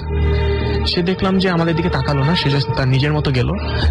সে পিছন থেকে ঘুরিয়ে যেতে যেতে সে প্লেগ্রাউন্ডের পিছনে যে আমাদের চোখের সামনে থেকে সে ভ্যানিশ হয়ে গেল। আমরা তাকে দেখলাম না। আমরা 6 জন ছিলাম রাত্রেবেলা, আমরা সবাই তাকে দেখেছি, আমার চোখের সামনে থেকে সে গায়েব। সো তখন আমি একটু ভয় পেয়েছি। আমি তখন রিলিজিয়াস ছিলাম, তো তখন আমি ভাবলাম যে মেবি আল্লাহ কোন আমাকে সাইন দিল যে এখানে এত রাত্রেবেলা থাকা মানে উচিত না। সো আমরা বাসায় চলে গেছি। আমি এরপর 2 years later আমি জায়গাটা আবার ফেরত যাই। তখন আমরা হাওয়াইতে কয়েকজন ফ্রেন্ডরা মিলে চিন্তা করলাম যে অনেক রাত্র হলো, যাই ওখানে একটু ঘুরে আসি, একটু কথা দেখি কোনো ভূত টুত অথবা সামথিং কিছু ফিল করতে পারি কিনা আমরা। তো আমরা গেলাম। আমরা যাওয়ার পরে আমরা ড্রেনে নামলাম। ড্রেনে নামার পরে আমরা কমিউনিকেট করতে চেষ্টা করলাম, যারা মানে যেটা মানুষ ইজিলি করতে চায়। সো কমিউনিকেট করার মাঝখানে আমরা দেখলাম যে কয়েকটা টর্চ লাইট আমাদের দিকে আসলো। উপরে তাকায় দেখলাম যে পুলিশ চলে আসছে। পুলিশ আমাদের বললো যে এটা তো প্রাইভেট প্রপার্টি, আপনারা ট্রেসপাসিং, এখানে হাঁটা অ্যালাউড না। সো তখন আমাকে জিজ্ঞেস করা, এখানে কি করছেন আপনাদের? আমাদের বয়স কম, সো অবভিয়াসলি তারা চিন্তা করছে সামথিং ইজ রং। সো আমরা বললাম যে না না না, আমরা এরকম 2 বছর আগে এরকম কাণ্ড হয়েছে, আমরা জাস্ট দেখতে আসছি যে কিছু আমরা ফিল করি নাকি। তখন পুলিশ উনি আমাদের বললো যে আপনারা একটা কাজ করেন, আমাদের সাথে পুলিশ স্টেশনে চলে। সো আমরা পুলিশ স্টেশনে গেলাম। পুলিশ স্টেশনে যাওয়ার পরে আমরা 2 ঘন্টা বসে ওয়েট করলাম। ওয়েট করার পরে বয়স্ক একজন পুলিশ অফিসার এসে আমাদের সামনে একটা ফাইল দিল। ফাইলটা দেওয়ার পরে ফাইলটা খুলে আমাদের বললো যে আমি তো স্টোরি শুনলাম, আপনার যে স্টোরিটা আমরা বললেন, আপনারা কি মানে এই মহিলাকে দেখছেন কিনা। ফাইলটা অনেক আগের, 1970s এর দিকে। সে ফাইলটা আমরা খুলে পড়ে দেখলাম যে 1970s ওই ড্রেনের ভিতর 2টা ডেড বডি পাওয়া গেছে। ওইখানে একটা কাহিনীটা ছিল যে আপনার একটা লাভ ট্রায়াঙ্গেল ছিল 2 জন লয়ার এবং একজন পারফর্মারের সাথে, স্টেজ পারফর্মারের সাথে। সো লাভ ট্রায়াঙ্গেলে একজন লয়ার, সে এই আরেকজন লয়ার এবং স্টেজ পারফর্মার যে মহিলা, তাকে মেরে তাদের বডি ড্রেনে রেখে দিয়ে চলে গেছে। সো আমি দেখে খুব অবাক এট দ্যাট টাইম, কারণ যে মহিলাকে আমরা দেখলাম সে মারা গেছে ফার্স্ট অফ অল, এবং তাকে আমরা এই ফোল্ডারের ভিতর তার ছবি দেখছি। আমি তখন এর আগে আমি বিলিভার ছিলাম না। আই ডিড বিলিভ যে একটা ভালো থাকলে খারাপও থাকে, কিন্তু এরকম যে আমি এক্সপিরিয়েন্স করবো, দেখতে পারবো, এটা আমি এক্সপেক্ট করি নাই। এরপর থেকে I been a solid believer. এরপরে কি হলো, আমি বাসায় গেলাম। আমি আমার ডর্ম রুমে ছিলাম তখন। ডর্ম রুমে যাওয়ার পরে আমি রাত্রেবেলা ঘুমাতে পারতাম না। হঠাৎ করে দেখি যে আমার ওয়ালের উপরে যে আমার হোয়াইট বোর্ড পড়ে যায়, আমি যাই হোয়াইট বোর্ডটা আবার দেখছি না লোহা ঠিক আছে, গ্লু ঠিক আছে, হোয়াইট বোর্ড তো পড়ার কথা না, লাগায় রাখি, এরপর আবার পরে। এরপর সারা রাত দেখি যে আমার রুমে একটা কার্পেট ছিল, আমার কার্পেটের উপরে মানে আমি ফিল করতেছি কেউ হাঁটতেছে মানে আমার রুমের ভিতর, কিন্তু রুমে কেউ নাই আমি ছাড়া। তো আমি শব্দ পাচ্ছি, হাঁটার শব্দ পাচ্ছি, মুভমেন্টের শব্দ পাচ্ছি, যে কেউ রুমে আমার সাথে রুমের ভিতরে কেউ আছে। সো আমি পরের দিন রাত্রেবেলা খুব ভয় পেয়েছি, আমি রাত্রেবেলা ঘুমাতে পারিনি, লাইট অন ছিল সারা রাত, আমার রুমমেটও ছিল না তখন। সো আমি পরের দিন চিন্তা করলাম যে আমার একজন রিলেটিভের বাসায় যেয়ে থাকবো রাত্রেবেলা, কারণ আমার ভয় লাগছে দেখে। সো আমি রাত্রেবেলা যাওয়ার আগে আমি যে কাজটা করে গেছি, আমি যে লন্ড্রি ডিটারজেন্ট আমি কার্পেটের উপর রেখে দিয়ে চলে গেছি, যে যদি কেউ যদি হাঁটে, যদি কোনো প্রিন্ট থাকে, তাহলে পরের দিন যখন আসবো ওই প্রিন্টটা আমি পাবো। সো পরের দিন আমি যখন ফেরত এসেছি, আমি নিচ থেকে একজন রেসিডেন্ট অ্যাডভাইজারকে নিয়ে গেছি। উপরে যাওয়ার পরে ঠিকই কার্পেটের উপর ফুটপ্রিন্ট পেয়েছি। এটা আপনার সাইজ হবে সাইজ 6, সাইজ 7 মহিলাদের। এবং ইমিডিয়েটলি আমি খুব ভয়ে ছিলাম, যে আমার মনে হয়েছে যে আমার সাথে মনে হয় কেউ চলে আসছে ওইখান থেকে, যে কেউ আমাকে ফলো করে চলে আসছে আমার রুম পর্যন্ত। সো সেদিন রাত্রেবেলা আমার রুমমেট ফেরত আসছে, আমার রুমমেট হলো ইন্দোনেশিয়া ছিল। আমার রুমমেটকে আমি বললাম যে আমি আমার রুমে এরকম হয়েছে, কাণ্ড হয়েছে। তখন আমার রুমমেটটা আমাকে বললো যে রাফি মাইন্ড করো না, একটা কথা বলি, আমি জানি না তুমি আমাকে সিরিয়াসলি নিবা কিনা, বাট আমার মা হলো এগুলা মানে সে এগুলো বিশ্বাস করে এবং সে অনেক রিচুয়াল করে যে এগুলা সো দ্যাট খারাপ এনার্জি যেন চলে যায় রুম থেকে। আর আমি যখন রুমে এন্টার করেছি, এই রুমে একটা খারাপ এনার্জি ফিল করেছি, এই ফিলিংটা আমার আগে ছিল না। সো এরপর ওর মা যে রিচুয়াল শিখিয়ে দিয়েছে, ওই রিচুয়ালটা করলো, করার পর থেকে দ্য রুম হ্যাজ বিন এরপর থেকে ফাইন ছিল। আমি আর কিছু এক্সপিরিয়েন্স করি রুমের ভিতর, বাট এই সব এক্সপিরিয়েন্সের পরে মানে আমি তুলা রাশি, মানুষ বলে যে আগের ভিউয়ারও বলেছে যে তুলা রাশি এরা অনেক ফিল করে। সো আমি তুলা রাশি, আমি এরকম জিনিসপত্র ফিল করি most of the time. So আমার স্টোরি থেকে থ্যাংক ইউ সো মাচ। আমরা আমাদের আরো একটা ঘটনা শুনলাম এবং অলরেডি আমাদের কাছে বেশ কিছু SMS চলে এসছে এবং সেই সাথে ফেসবুক কমেন্টও দেখছি। আমি দেখতে পাচ্ছি যে আমাকে SMS করেছেন আব্দুল্লাহ আল মাসুম, তার কাছে অবশ্য ভূত এফএম ভয় লাগছে না, আমাকে SMS করেছেন। দেখতে পাচ্ছি হাসিন সাহাদাত, তিনি SMS করেছেন এবং তিনি বলছেন ভূত FM rocks, cheers from Italy, আমাদেরকে SMS করেছেন। এছাড়াও দেখতে পাচ্ছি সঞ্জয় কুমার আগারওয়ালা, তিনি লিখেছেন আই লাভ ভূত এফএম। আমাদেরকে আবিদ আজাদ SMS করেছেন, রাজবাড়ির ঘটনাটা অসাধারণ লেগেছে, আমাদেরকে এছাড়াও SMS করেছেন। দেখতে পাচ্ছি সামিরা রহমান শাম্মী, তিনি লিখেছেন ভূত এফএম রক্স। আচ্ছা ওকে, আমরা অনেকগুলো SMS পেয়েছি এর মধ্যে অলরেডি। জাভেদ আমাদেরকে রাঙ্গুনিয়া চিটাগং থেকে SMS করেছেন আমাদেরকে। আচ্ছা, আপনারা যারা ফেসবুকে কমেন্ট করছেন, অর্থাৎ যারা ফেসবুকে আমাদের যে ফ্যান পেজ রয়েছে www.facebook.com/radiofurti, এখানে গেলে আপনারা পাবেন। সেখানে যারা করছেন তারা জানাতে পারেন যে আপনারা কোন জায়গা থেকে কমেন্ট করছেন, সেটা অনেক ভালো হবে আশা করছি। HM হৃদয় আমাদের SMS করেছেন, নোয়াখালী থেকে তিনি SMS-টি করেছেন। এছাড়াও কবির আমাদেরকে জিনজিরা থেকে SMS করেছেন, খুলনা থেকে আমাদের SMS করেছেন তাহিয়া। এছাড়া আমাদের SMS করেছেন সুপ্ত ময়মনসিংহ থেকে এবং আমাদেরকে লাবিব SMS করেছেন আমাদেরকে আলামিন SMS করেছেন আমাদেরকে, দেখতে পাচ্ছি। এছাড়াও হৃদয় হাসান রাজশাহী থেকে আমাদেরকে সাইফ SMS করেছেন শাহেদ সম্রাট চিটাগং থেকে। এছাড়া আমাদেরকে SMS করেছেন দেখতে পাচ্ছি মোর্শেদা বনানী থেকে SMS করেছেন এবং তিনি বলছেন আজকের ঘটনাগুলো তার কাছে ভালো লাগছে। আমাদেরকে SMS করেছেন দেখতে পাচ্ছি শাফান এবং রিদওয়ান মগবাজার থেকে এবং আমাদেরকে SMS করেছেন দিদারুল নারায়ণগঞ্জ থেকে এবং তার কাছে আজকের ঘটনাগুলো ভালো লাগছে। সাইমা ঢাকা থেকে আমাদের SMS করেছেন আমাদেরকে, দেখতে পাচ্ছি। এছাড়াও দেখতে পাচ্ছি আমাদেরকে ডিজে মঞ্জু পল্লবী থেকে SMS করেছেন, সাব্বির আমাদের SMS করেছেন, সাজ্জাদ SMS করেছেন। আপনি যদি SMS করতে চান তাহলে মোবাইলের মেসেজ অপশনে গিয়ে টাইপ করুন ফুর্তি, FORTI, ফুর্তি স্পেস দিয়ে আপনার নাম, স্পেস দিয়ে আপনার মেসেজ পাঠিয়ে দিন 9840 নাম্বারে। আমাদের সাথে আমাদের আরো একজন অতিথি, আমাদের সেকেন্ড রাউন্ডের সেকেন্ড অতিথি আমাদের সাথে অলরেডি জয়েন করছেন এবং আমরা তার পরিচয়টা জানতে চাই এবং জেনে নিই যে তিনি কোথা থেকে এসছেন। জি, আমি রিফাত ধানমন্ডি থেকে। আমরা শুনি আপনার ঘটনা। আপনার ঘটনাটা সম্ভবত আপনি কি মেডিকেলে পড়াশোনা শেষ করেছেন না এখনো পড়ছেন? আমি এখনো পড়ছেন। ওকে, শেষের দিকে। ওকে, তো এটা তো মানে আপনার হসপিটাল রিলেটেড কোনো ঘটনা? জি, হসপিটাল রিলেটেড। ফাইন, আমরা শুনি। সো এই ঘটনাটা অ্যারাউন্ড 2 বছর আগে, যখন আমরা সাইকিয়াট্রি প্লেসমেন্টে ছিলাম রোটেশনে। তো তখন আমরা প্লেসমেন্টে থাকার সময় একটা মহিলার সাথে আমাদের দেখা হয়।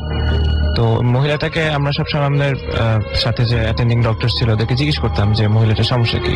তখন ডক্টররা আমাদেরকে বলতো যে না, ওর কোনো সমস্যা নেই, ও 2 দিন পরপরই আসে, প্রায়ই আসে আমাদের কাছ থেকে, কিন্তু ওর কিছুই হয়নি।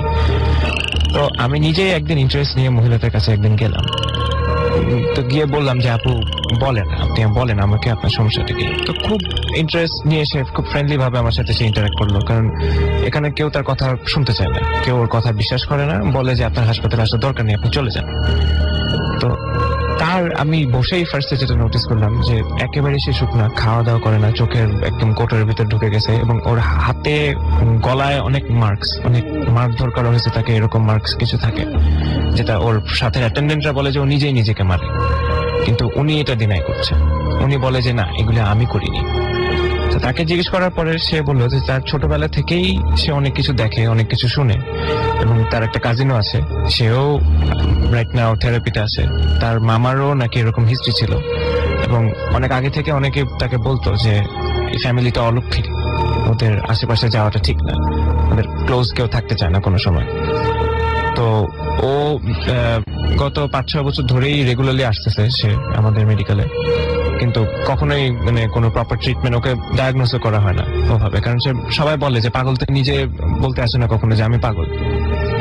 তো ওর যে কথাটা যেটা বললাম, যে ওর ঘরের মধ্যে সবসময় খেয়াল করে যে একটা প্রেজেন্স আছে তার সাথে, কেউ না কেউ ওর সাথে সবসময় থাকে। ও যখন ঘুমাতে যায় লাইটটা অফ করে 5 তলায় থাকে সে, তখন সে ওর জানালার বাইরে মানুষের নড়াচড়া দেখতে পারে, which is impossible, কারণ জানালাটা এত উপরে, তখন বাইরে মানুষ থাকা পসিবল না। ও দরজা লাগালে বাইরে নক শুনতে পায়, বাইরে পায়ের আওয়াজ শুনতে পায়, এবং ওই বাসায় আর কেউ থাকে না। তো এবং ওর সবচেয়ে স্পেশাল যে স্টোরিটা, সেটা হচ্ছে আয়নার ভিতর দিয়ে সবসময় ওর একটা কম্পানিয়ন দেখতে পারে ওর রুমে, ওর সাথে সবসময় থাকে। ছোটবেলা থেকেই দেখতো, ছোটবেলায় সে অনেক ভয় পেত, তার বাবা মাকে বলতো। তো বাবা মা সবসময় জিনিসটাকে উড়াই দিয়েছে, হুজুর টুজুর দিয়ে ফু করাইছে, যা যা করে মানুষ আমাদের বাংলাদেশে তাই করাইছে। এখন সে যখন তার সাথে দেখা হয়, সে বলে ওর সাথে কথা বলে, এবং সে বলে যে আমি তোকে মানে কাউকে তোর কাছে আসতে দিব না। সবসময় তাকে বলে যে তার কাছে সে কাউকে আসতে দিবে না, কাউকে ক্ষতি করতে দিবে না, এবং ওর স্পেসিফিক্যালি সে ওই যে প্রেজেন্সটা থাকে তার কাছ থেকে শুনছে যে আমাকে ছাড়া তোর আর কাউকে লাগবে না। তো ও এই জন্য সবসময় কারোর সাথে সে মিশেও না, সবসময় সবাইকে বলে যে আমার আশেপাশে থাকবি না তোরা, দরকার নেই। তো রিসেন্টলি লাস্ট যে ভিজিটটা দিয়েছে সে 2 বছর আগে, সেটা দিয়েছে বিকজ ওর ডিভোর্স হয়ে গেছে, কারণ ওর হাজবেন্ড ওকে ছেড়ে চলে গেছে, বলছে যে এই মেয়ের সাথে আমি থাকতে পারবো না। কোনো স্পেসিফিক এক্সপ্লেনেশন দেয়নি, কিছুই দেয়নি, বুঝতে থাকতে পারবো না আমি। তো আমরা আলটিমেটলি যখন ফলো আপ করলাম, আমি 1 বছর পরে যে ডক্টরের কেস ছিল তাকে জিজ্ঞেস করলাম যে আপুটার কি হলো পরে শেষ পর্যন্ত। তো ডক্টর আলটিমেটলি বললো যে উনি মারা গেছে কিভাবে। তো উনার একদিন রাত্রেবেলা পরে সকালবেলা সে আর ঘুম থেকে উঠেনি, তারপরে দরজা ভিতর থেকে লক ছিল, ভিতরে নক করে কোনো আওয়াজ নাই, কিছু নাই, দরজা খুলে তারপরে ওকে ঘরের ভিতর পাওয়া গেছে, এবং ওর ওয়ান্স এগেন ওর গায়ে অনেক মারধরের চিহ্ন, ফ্রেশ মারধরের চিহ্ন, এবং ওর ঘাড়টা মোটকানো। ওর মা যে ডেসক্রিপশনটা দেয় যে ওর মাথাটা কমপ্লিটলি 180 ডিগ্রি পিছন দিকে ঘোরানো। তো এন্ড যে পার্টিকুলার মিররটা দিয়ে সে দেখতো, একটা আয়না দিয়ে সে ওর আত্মাটা দেখতো, এবং ওই আয়নাটা ভাঙা। তো এটাই আলটিমেটলি হয়, এবং ওই ফ্যামিলিটা ওই বাসা থেকে চলে যায়। এখনো ওই বাসায় এখন পর্যন্ত কেউ ভাড়াও নেয় না, কেউ যায়ও না, ওই বাসার আশেপাশে কেউ যায়ও না। আরেকটা যেটা আছে স্টোরি, এটা পার্সোনাল এক্সপিরিয়েন্স, which is একটা পুরান ঢাকায় একটা বাসায়, আমাদের একটা ফ্রেন্ডের নানার বাসা। তো ওটা একসময় বাইজি ঘর ছিল, যেটা বলতে চাই আগে ওখানে নাচতো, ওখানে নাচ অনুষ্ঠান হতো ওখানে। তো ওটার একটা হিস্ট্রি আছে যে একজন যে নাচে মেয়েরা, একবার তাকে সবাই রাত্রেবেলা তাকে হ্যারাস করে এবং বেসিক্যালি ওখানে খুন হয় জিনিসটা। তারপরে বাইজি ঘরটা শাটডাউন হয়ে যায়। তো অনেকদিন পরে এখন রিনোভেট করে বাসা টাসা নিয়ে আসছে। তো আমার ফ্রেন্ডরা ওরা বলতো যে এখানে এখনো নুপুরের আওয়াজ পাওয়া যায়, সবকিছু পাওয়া যায় এখনো। তো আমরা যখন দুজন ফ্রেন্ড ওর বাসায় থাকতে গেলাম, আমরা গেলাম দেখতে ওখানে। তো ওর বাসায় একটা যে কাজের মেয়ে, আমরা সব সময় দেখি যে আমরা ওখানে 3 জন আছি, সে সবসময় 4 জনের খাবার সার্ভ করে। আমরা চা চাইলে সে 4 জনের চা সার্ভ করে। তো ওকে জিজ্ঞেস করলে আমার ফ্রেন্ডরা সবসময় বলে যে না, ও সব এরকমই বেশি বেশি সার্ভ করে, অনেক খাবার নষ্ট করে। তা আমরা যেদিন গেলাম সেদিন আমরা বলে দিয়েছি যে থাকুক, দরকার নেই, এত বেশি খাবার সার্ভ করার দরকার নেই, খাবার নষ্ট করা তো ঠিক না। তো আমরা ওখানে ওর বাসায় থাকতে তখন রাত 3টার সময়, ঠিক ঘড়ির কাটায় কাটায় তখন যখন 3টা বাজে, তখন চিৎকার চেঁচামেচি, হুড়াহুড়ি বাইরে। আমরা দৌড়ায় যখন যাই তখন ঠিক যে ঘরটার আগে লোকেশনে বাইজি ঘরটা ছিল ওখানে যাই আমরা, এবং ওখানে যাওয়ার পরে আমরা ওই কাজের মেয়েটাকে আনকনসিয়াস দেখতে পাই। আনকনসিয়াস দেখে তারপরে রাত্রেবেলা তাকে হসপিটালে নিয়ে দৌড়াদৌড়ি করা হয় এবং সকালবেলা সে অনেক সরি বলতে থাকে। সে সবসময় বলে যে আমি খাবার দিইনি, তাই আমার সাথে এরকম হয়েছে। সো বেসিক্যালি এখনো পর্যন্ত আমরা জানি না ওটা কি হয়েছে, আলটিমেটলি ওখানে কি হলো, তার খাবারটা কি সে তার জন্যই ছিল বা সেই আসলে সেন্স করতে পারতো কিনা, এখন পর্যন্ত আমরাও জানি না। ওকে, থ্যাংক ইউ সো মাচ। আমাদের দুটো ঘটনা পেলাম আমরা এবং আশা করছি আপনাদের অনেক ভালো লেগেছে। আপনাদের বেশ কিছু SMS আসছে, সেই SMS গুলো নিয়ে ফিরে আসছি। তবে তার আগে একটা ছোট্ট বিজ্ঞাপন বিরতি লাগবে আমাদের এবং তারপরে আবারও ফিরে আসছি। আমাদের সঙ্গে থাকুন। স্টে টিউন টু রেডিও ফুর্তি অ্যান্ড ডোন্ট স্টপ দ্য ফুর্তি। শুনছেন সবসময় রেডিও ফুর্তি। আমি রাসেল আছি, সাথে আমার সাথে রয়েছে মাসুম এবং চলছে ভূত FM হন্টেড বাই এয়ারটেল। ঘড়িতে সময় রাত 1:23। আমরা আবারও ফিরে এসেছি আমাদের প্রথম রাউন্ডের, ফার্স্ট রাউন্ডের আরো একজন অতিথির কাছে। আপনার নামটা আরেকবার একটু বলবেন। Thank you so much Rasel ভাইয়া, আমি Shafat Kabir, BRAC University architecture department. So আমরা তার পরবর্তী ঘটনায় যাব। উনি একটু কনফিউজ, দুটো ঘটনা আছে, কোনটা বলবেন আসলে। অ্যাকচুয়ালি তো যেটা আপনার মনে হয় আপনি সেটাই বলেন, অসুবিধা নেই। আচ্ছা, এই ঘটনাটা হচ্ছে ইটস মোর অফ লাইক, আমি আজকে সকালবেলায় আফটার রাসেল ভাইয়ের সাথে কথা বলার পরে I try to go to my মামা। আমার মামা হিজ এ লয়ার। তো ওনার সাথে সকালে কনভারসেশন হচ্ছিল। তো হি হ্যাড সাম এক্সপিরিয়েন্সেস। তো ওনাকে জিজ্ঞেস করলাম যে মামা, do you have any story which is very authentic? তো বললে হ্যাঁ আছে, but you can tell anyone. I am gonna tell to everyone. তো দেন হি টোল্ড মি নাকি ঘটনাটা কি হয়। তো এটা ইটস ব্যাক ইন 1992 বা 91 এরকম সময়ের ঘটনা। I was young then, I don't know anything about it. এই সময়টা মামা গট ম্যারিড, তখন মাত্র বিয়ে করেছে, এন্ড মামা মামি দুজনই লয়ার। তো এটা হচ্ছে তেজকুনি পাড়ার একটা ঘটনা। তেজকুনি পাড়াতে ওয়াজ মামার শ্বশুরবাড়ি। তো ওখানে সবাই একটা জিনিস এক্সপিরিয়েন্স করতো যে ওরা সবাই উঠানে সামনে যে জায়গাটা থাকে ওখানে দাঁড়িয়ে আছে সবাই, কোথা থেকে ইট পাথর ছুঁড়ে মারছে কে জানে। তো ছুঁড়ে ছুঁড়ে বারবার পড়ছে, কিন্তু আশেপাশে কাউকে দেখা যায় না। তো এটাতে মানে এত বেশি ডিস্টার্বিং ছিল যে they had to do a police, মানে they had to call the police আর কি। ওখানে থানা থেকে পুলিশকে আনা হলো। পুলিশ আসে, এসে বলে কোথায়, তখন ঘটনাটা শুরু হয়নি ওই সময়টা জন্য, এখন পুলিশ এসেছে। তো বলে যে হ্যাঁ এখানে তো এরকম হচ্ছে, আমরা তো রেগুলার পাচ্ছি, আপনি থাকেন দেখেন আসবে। হঠাৎ করে it started, it was a rainy day, তখন অনেক বৃষ্টি হচ্ছে, কিন্তু পাথর যেগুলো পড়ছে এগুলো শুকনো, সামথিং ডিফারেন্ট। তো পুলিশ অনেকক্ষণ ধরে they tried their best, but ওরা তারপর বললো যে ভাইয়া এটা তো অন্যরকম কোনো কিছু, মানে এটা আই ডোন্ট থিঙ্ক সো কোনো মানুষ এখানে আশেপাশে করতেছে, বিকজ এগুলো পুরো এলাকাটা খালি তখন, আর ওই এরিয়াটা তখন একদম খালি ছিল। উনি ওয়ারলেসে বললো যে স্যার এটা অন্য কাহিনী, এখানে এটা অন্য কোনো ঘটনা ঘটতেছে, এখানে কোনো মানুষটা নেই। তো উনি চলে যায় আর কি পুলিশ ওখান থেকে। তো এই ডিস্টারবেন্স থেকে বাঁচার জন্য আমার বড় আব্বা, অ্যাকচুয়ালি আপন না, but we are very closely associated, বড় আব্বা এন্ড মামারা ওনাকে নানা ডাকতেন। হি ওয়াজ আ ভেরি পায়াস, মানে উনি অনেক বেশি মানে স্পিরিচুয়ালি অনেক স্ট্রং ছিল। তো উনি থাকতেন রংপুরে। তো her daughter was the member of the parliament ওই সময়। তো তখন পার্লামেন্ট উনি বেড়াতে এসেছেন, তখন নানাকে বলে মামা যে নানা এরকম একটা ঘটনা, ওখানে বাসায় কেউ থাকতে পারতেছে না। নানা বলে আমি আসবো, আমি কালকে আসবো। তো ওদিন রাতেই যেদিন আমার সাথে কথা হয়, তো ওখানে বসে আছে, তখন ঘরের ভিতরে দেয়ার ওয়াজ এ ডক্টর, দিদার মামা, উনি বসা ছিলেন, আমার মামা হিজ এ লয়ার, সবাই বসে আছে ঘরে। তো এমন সময় বাসার ভিতরে এবার রুমের ভিতরে পাথর পড়া শুরু হয়েছে। পাথর পড়া শুরু হওয়াতে তো ওনাদের একটু ইয়ে লাগলো, সন্দেহ হলো যে কাজের বুয়ার দিকে একটু তাকাই দেখি, actually is she doing this notorious things or not. হ্যাঁ, তো তাকিয়ে আছে কাজের বুয়ার দিকে, দেখা যায় না ও তো কিছু করে না। এমন সময় হঠাৎ করে একটা বিশাল পাথর পড়লো পরে চারিদিকে একদম ছড়িয়ে একজনের আঙ্গুল লেগে প্রায় আঙ্গুল ফেটে রক্ত বেরোনো শুরু করলো। তো ঠিক এই মোমেন্টে তখন ওনারা কি করবে জানে না, ওনারা সবাই যার যার বাড়িতে ফিরে গেল। ওই বাসায় যারা যারা ছিল দেবের মানে ঘুমাতে গেল আর কি, ওই অবস্থায় কি করবে, কিছু করার নেই। তো পরের দিন নানা ওনাকে ফোন দিয়েছে, ফোন দিয়ে বলেছে তুমি কিছু কিছু জিনিস অ্যারেঞ্জ করো, আমি আসতেছি। আমি আর বলবো না কি কি রিচুয়ালস গুলো, ওগুলো অ্যারেঞ্জ করো, আমি আসতেছি। অ্যান্ড কল আরেকজন হাফেজ, যে কিনা একটা সূরা পড়বে আর কি। আর well I'll be doing the things, আমি যখন এই কাজগুলো করবো সে একটা সূরা পড়বে। আর চারদিকে চারজন দাঁড়ায় থাকতে হবে যারা কিনা একটা জিনিস বন্ধক দিতে হয়, I am not sharing it, but বন্ধক দিতে হয় আর কি। ঠিক পরের দিন এভাবে আসলো, এসে উনি ঘরে বসেছে, বসে উনি একটা ধ্যান করেন।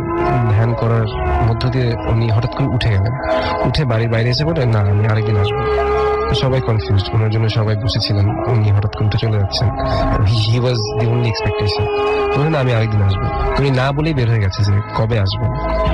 তো না বড় আব্বা, আমার বড় আব্বা মানে ওনার নানা বের হয়ে গাড়িতে উঠে তখন বলছে আমার মামাকে যে সেলিম বাসার ভিতরে বলা যাবে না, তাহলে দে ওন্ট বি দেয়ার, তো আমি কালকেই আসবো, কালকে রাতে আসবো, তো তুমি আমাকে কালকে রাতে পার্লামেন্ট থেকে উঠে নিয়ে এসো বাসা থেকে।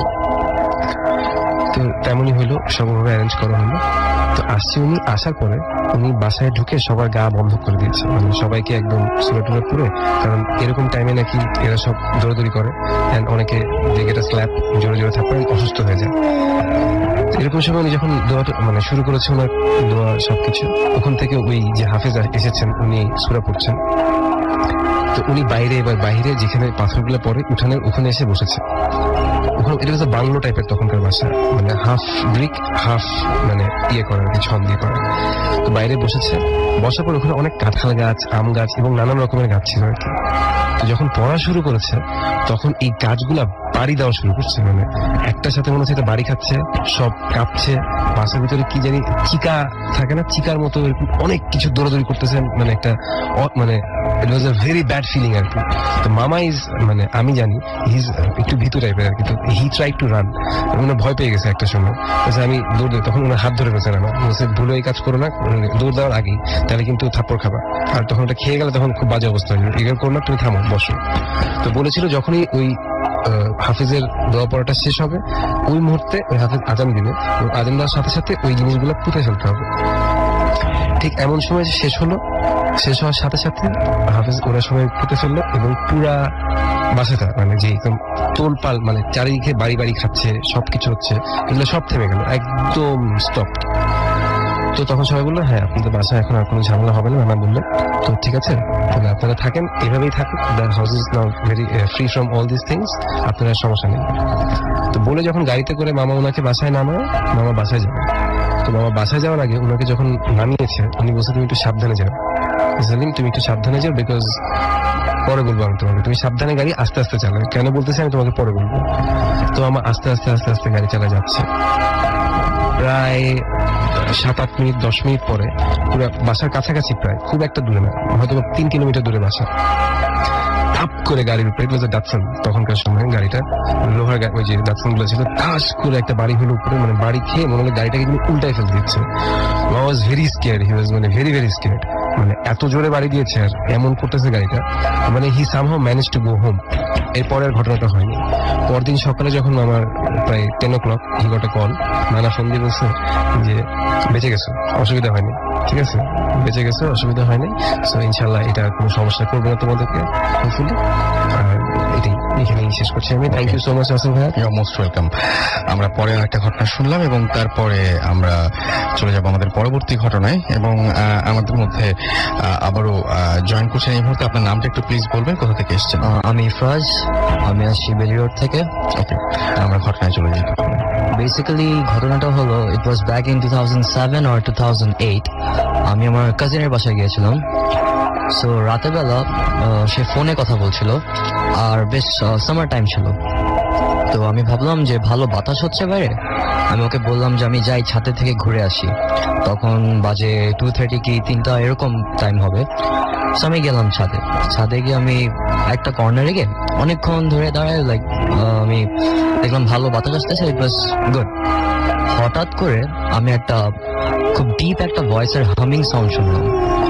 So আমি ভাবলাম হয়তো বা আমি অন্য কিছু হয়তো ফিল করতে পারি বা ইট ওয়াজ সামথিং এলস। আমি অত ধ্যান না দিয়ে পরে যখন সেকেন্ড টাইম আবার পাই, আমি আশেপাশে তাকানো স্টার্ট করি।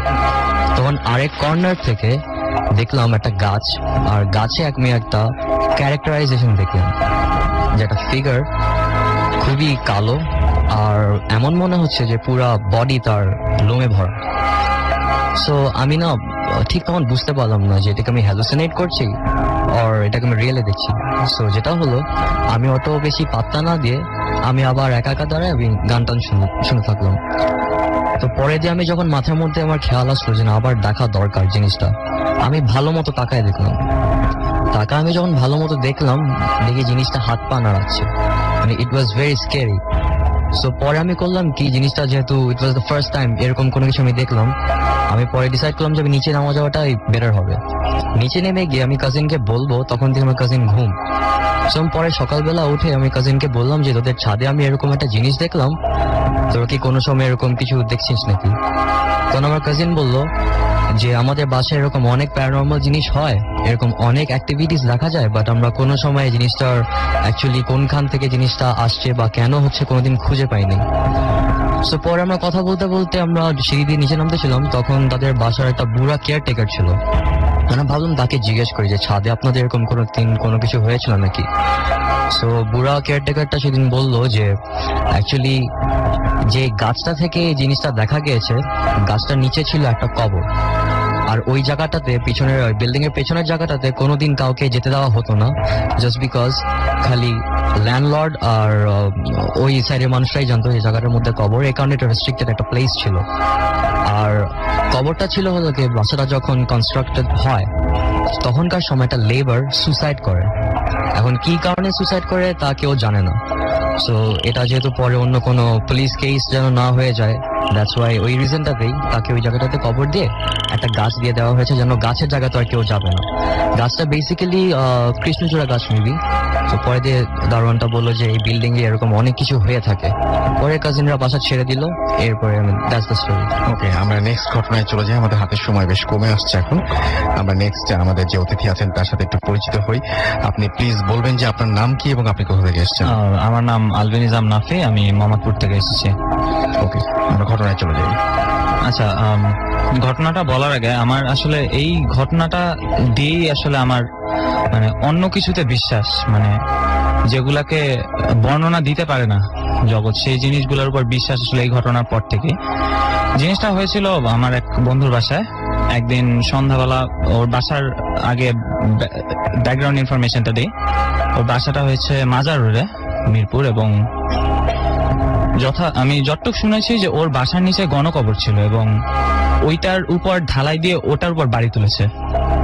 সো সেই জায়গায় আসলে মানে ওদের ওখানে অনেক কিছু হতো, অনেক কিছু শুনেছি, কিন্তু আমি কখনো দেখিনি। তো ফার্স্ট টাইম যখন ওর বাসায় যাই সন্ধ্যার দিকে, ওর বাসায় অনেকক্ষণ ছিলাম, আড্ডা দিয়ে রাত্রেবেলা তখন ফিরার পথে ওর বিল্ডিংটায় বেসিক্যালি 3 তলা পর্যন্ত, মানে 2 তলা পর্যন্ত মানুষ আছে। ওর নানি থাকে আর 2টি গার্ড থাকে, এবং 3 তলা থেকে 5 তলা পর্যন্ত পুরো বিল্ডিংটা খালি, এবং ওটা অনেকদিন খালি ছিল। সো এরই মধ্যে যাওয়া ওখানে। তো রাত্রেবেলা যখন ফিরার পথে লিফটের রুম, মানে সিঁড়ি ছাদ থেকে বের হওয়ার সময় লিফটের যে খালি জায়গাটা থাকে, লিফট এখনো লাগানি, মানে জায়গাটা খালি আছে, ওখানে একজন বয়স্ক লোককে দেখতে পেলাম। তো দেখা মাত্র আমি তাকে সালাম দিলাম, সালাম দিয়ে নিচে নামা শুরু করলাম। তো যখন নিচে নামি তখন আমার বন্ধু আমার দিকে তাকে একটা হাসি দিল, হাসি দিয়ে ও নিচে নামতেছে আমার সাথে। তো তখন কিছু বলেনি। নিচে যখন নামলাম, মানে ওর নানু বাসার মানে 2 তলা পর্যন্ত যখন আসলাম, তখন আমাকে বলতেছে যে আচ্ছা তুই তখন কাকে সালাম দিলি বা কিছু বলেছিলি? আমি বললাম হ্যাঁ সালাম দিলাম, একজন বয়স্ক লোক ছিল। তখন ও আবার হেসে বললো যে আমার তো আসলে বাসায় 3 জনই মানুষ, আমার নানু আর 2টি গার্ড, আর কেউ নাই। প্রথম বিশ্বাস করতে আসলে কষ্ট হচ্ছিল। পরে নিচে গেলাম, আমি আসলে 2 জন গার্ডকে দেখলাম, গার্ডের সাথে দেখা করালো। পরে উঠে দেখলাম ওদের বাসা আসলে কেউ নেই, পুরোটা বাসা খালি। এবং ওই দিনটার পর থেকে আসলে ওই যে চেহারাটা, ওই লোকটাকে মানে কখনো ভুলতে পারিনি। ওই লোকটা ওখানেই ছিল এখনো। যেমন ওর বাসার অনেক কাহিনী শুনি, ওর যেমন ওর রুম থেকে প্রায় এখনো শব্দ পায়। এমন হয়েছে যে ওর বাসায় হয়তো রুমে বসে আড্ডা মারছি, শব্দ হচ্ছে, গান টান শুনছি, হঠাৎ করে সবকিছু বন্ধ করে দিচ্ছি যে কিসের যেন আওয়াজ আসছে। ও যেমন বলে যে ও অনেক রকমের আওয়াজ পায় এগুলা শোনার জন্য আসলে। ওকে, আমরা আরো একটা ঘটনা শুনলাম। আমাদের কাছে আরো বেশ কিছু SMS রয়েছে। আমরা দেখতে পাচ্ছি সাজ্জাদ পারভেজ আমাদের SMS করেছেন কুষ্টিয়া থেকে, তাজবীর আমাদের SMS করেছেন এবং তিনি বলছেন খুব ভয় লাগছে এবং মাসুমের প্রশংসা করেছেন। মহাখালী থেকে আমাদের আমাদেরকে মহাখালী মাইজদি আছে, নোয়াখালী মাইজদি থেকে আমাদের SMS করেছেন শিলা, ভূতে অসম লাগছে তার কাছে। দিদারুল ইসলাম আলম আমাদের SMS করেছেন নারায়ণগঞ্জ থেকে, আমাদেরকে SMS করেছেন ফয়সাল ঘোড়াশাল থেকে, আমাদেরকে SMS করেছেন হৃদয় নারায়ণগঞ্জ থেকে, জীবন আমাদের মোহাম্মদপুর থেকে SMS করেছেন, তিনি এবং তার ওয়াইফ তন্নি একসাথে ভূত FM শুনছেন। HM হৃদয় ও মিথু আমাদের SMS করেছেন, সুস্মিতা বণিক আমাদের SMS করেছেন এবং তিনি বলছেন যে মনে হয় রাতের বেলায় ঘুমোতে পারবো না, চিটাগং থেকে SMS করেছেন তিনি। মোহাম্মদ রাজীব হোসাইন আমাদের SMS করেছেন কবির জিঞ্জিরা থেকে, আমাদেরকে প্রথমা SMS করেছেন এবং SMS করেছেন আমাদেরকে শুভ্র, SMS করেছেন শাহিন মীরাবাজার থেকে, আমাদেরকে এছাড়াও অদিয়ত SMS করেছেন পল্টন থেকে, কবির আমাদের SMS করেছেন সাব্বির, ব্যাকগ্রাউন্ড মিউজিকটা তিনি হচ্ছে একটু চেঞ্জ করতে বলছেন মাঝে মাঝে। এছাড়া আমাদেরকে SMS করেছেন সাব্বির ময়মনসিংহ থেকে, আমাদের ময়মনসিংহ পুলিশ লাইন থেকে রিফাত SMS করেছেন, রূপম SMS করেছেন আমাদেরকে, শামীম SMS করেছেন আমাদেরকে। এছাড়াও দেখতে পাচ্ছি সুমনা গাজীপুর থেকে, জুয়েল আমাদের SMS করেছেন, জুয়েল, সানি, জনি সবাই সহ আরো অনেকে, শাহিন SMS করেছেন আমাদেরকে। এছাড়া আমাদেরকে SMS করেছেন দেখতে পাচ্ছি আচ্ছা আরো অনেকেই, তার মধ্যে হচ্ছে শিহাব ওকে, শিহাব এবং ফয়সাল SMS করেছেন আমাদেরকে সিলেট থেকে। আপনি যদি SMS করতে চান তাহলে SMS করুন, মোবাইলের মেসেজ অপশনে টাইপ করুন ফুর্তি FORTI, ফুর্তি স্পেস দিয়ে আপনার নাম, স্পেস দিয়ে আপনার মেসেজ পাঠিয়ে দিন 940 নম্বরে। একটা ছোট্ট বিরতিতে যেতে হবে আমাদের এবং বিরতির পরে আবার একটু পরেই ফিরে আসছি। তো আমাদের সঙ্গে থাকুন, স্টে টিউন টু রেডিও ফুর্তি অ্যান্ড ডোন্ট স্টপ দ্য ফুর্তি। সবসময় রেডিও ফুর্তি ঘড়িতে সময় রাত 1:43। আমি রাস্তায় আছি, সাথে আমার সাথে রয়েছে মাসুম এবং আজকের অতিথিরা। আমরা চলে যাচ্ছি সরাসরি ঘটনায় এবং এই মুহূর্তে আমার সাথে ঘটনায় আবারও ঘটনা শেয়ার করছেন। আপনার নামটা একটু বলুন প্লিজ। শাফাত কবির। ওকে, তো কবির তার নেক্সট ঘটনাটি শোনাচ্ছেন। এটা খুব ছোট একটা ঘটনা, একটা টেস্টের, এবং আমরা চলে যাই ঘটনায়। আচ্ছা, ঘটনাটা হচ্ছে অ্যাকচুয়ালি আমি আমার friend Ehsan who's just standing next to me, আর আমার ফ্রেন্ড আবিদ, আমরা সবসময় সব জায়গায় মানে রোম অ্যারাউন্ড এখানে ওখানে যাই। তো এহসান owns a tea garden actually, তো ওই টি গার্ডেনটা কাইন্ড অফ বিট হন্টেড, একটু হন্টেড আর কি।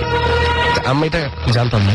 তো ওইখানে আমরা লাস্ট ইয়ারে 2012 সবাই একসাথে যাই। ওখানে যাওয়ার পরে তো ওখানে যে ওই যে টি গার্ডেনে যারা কাজ টাজ করে আর কি, তো ওরা এসে ওকে বলে যে ছোটবাবু আপনি রাত হয়ে গেছে, আপনি বাইরে যেন না বেশি একটা, হ্যাঁ আপনি এখানে থাকেন, কিছু লাগলে আমাদের ওখানে দাঁড়ানো আছে, ওকে বলেন, ও আপনাকে হেল্প আউট করবে। তো আবিদ ইজ ভেরি ডিসিপ্লিন ভাই। তো ও হচ্ছে সবসময় মানে খুব তাড়াতাড়ি ঘুমায় যায়।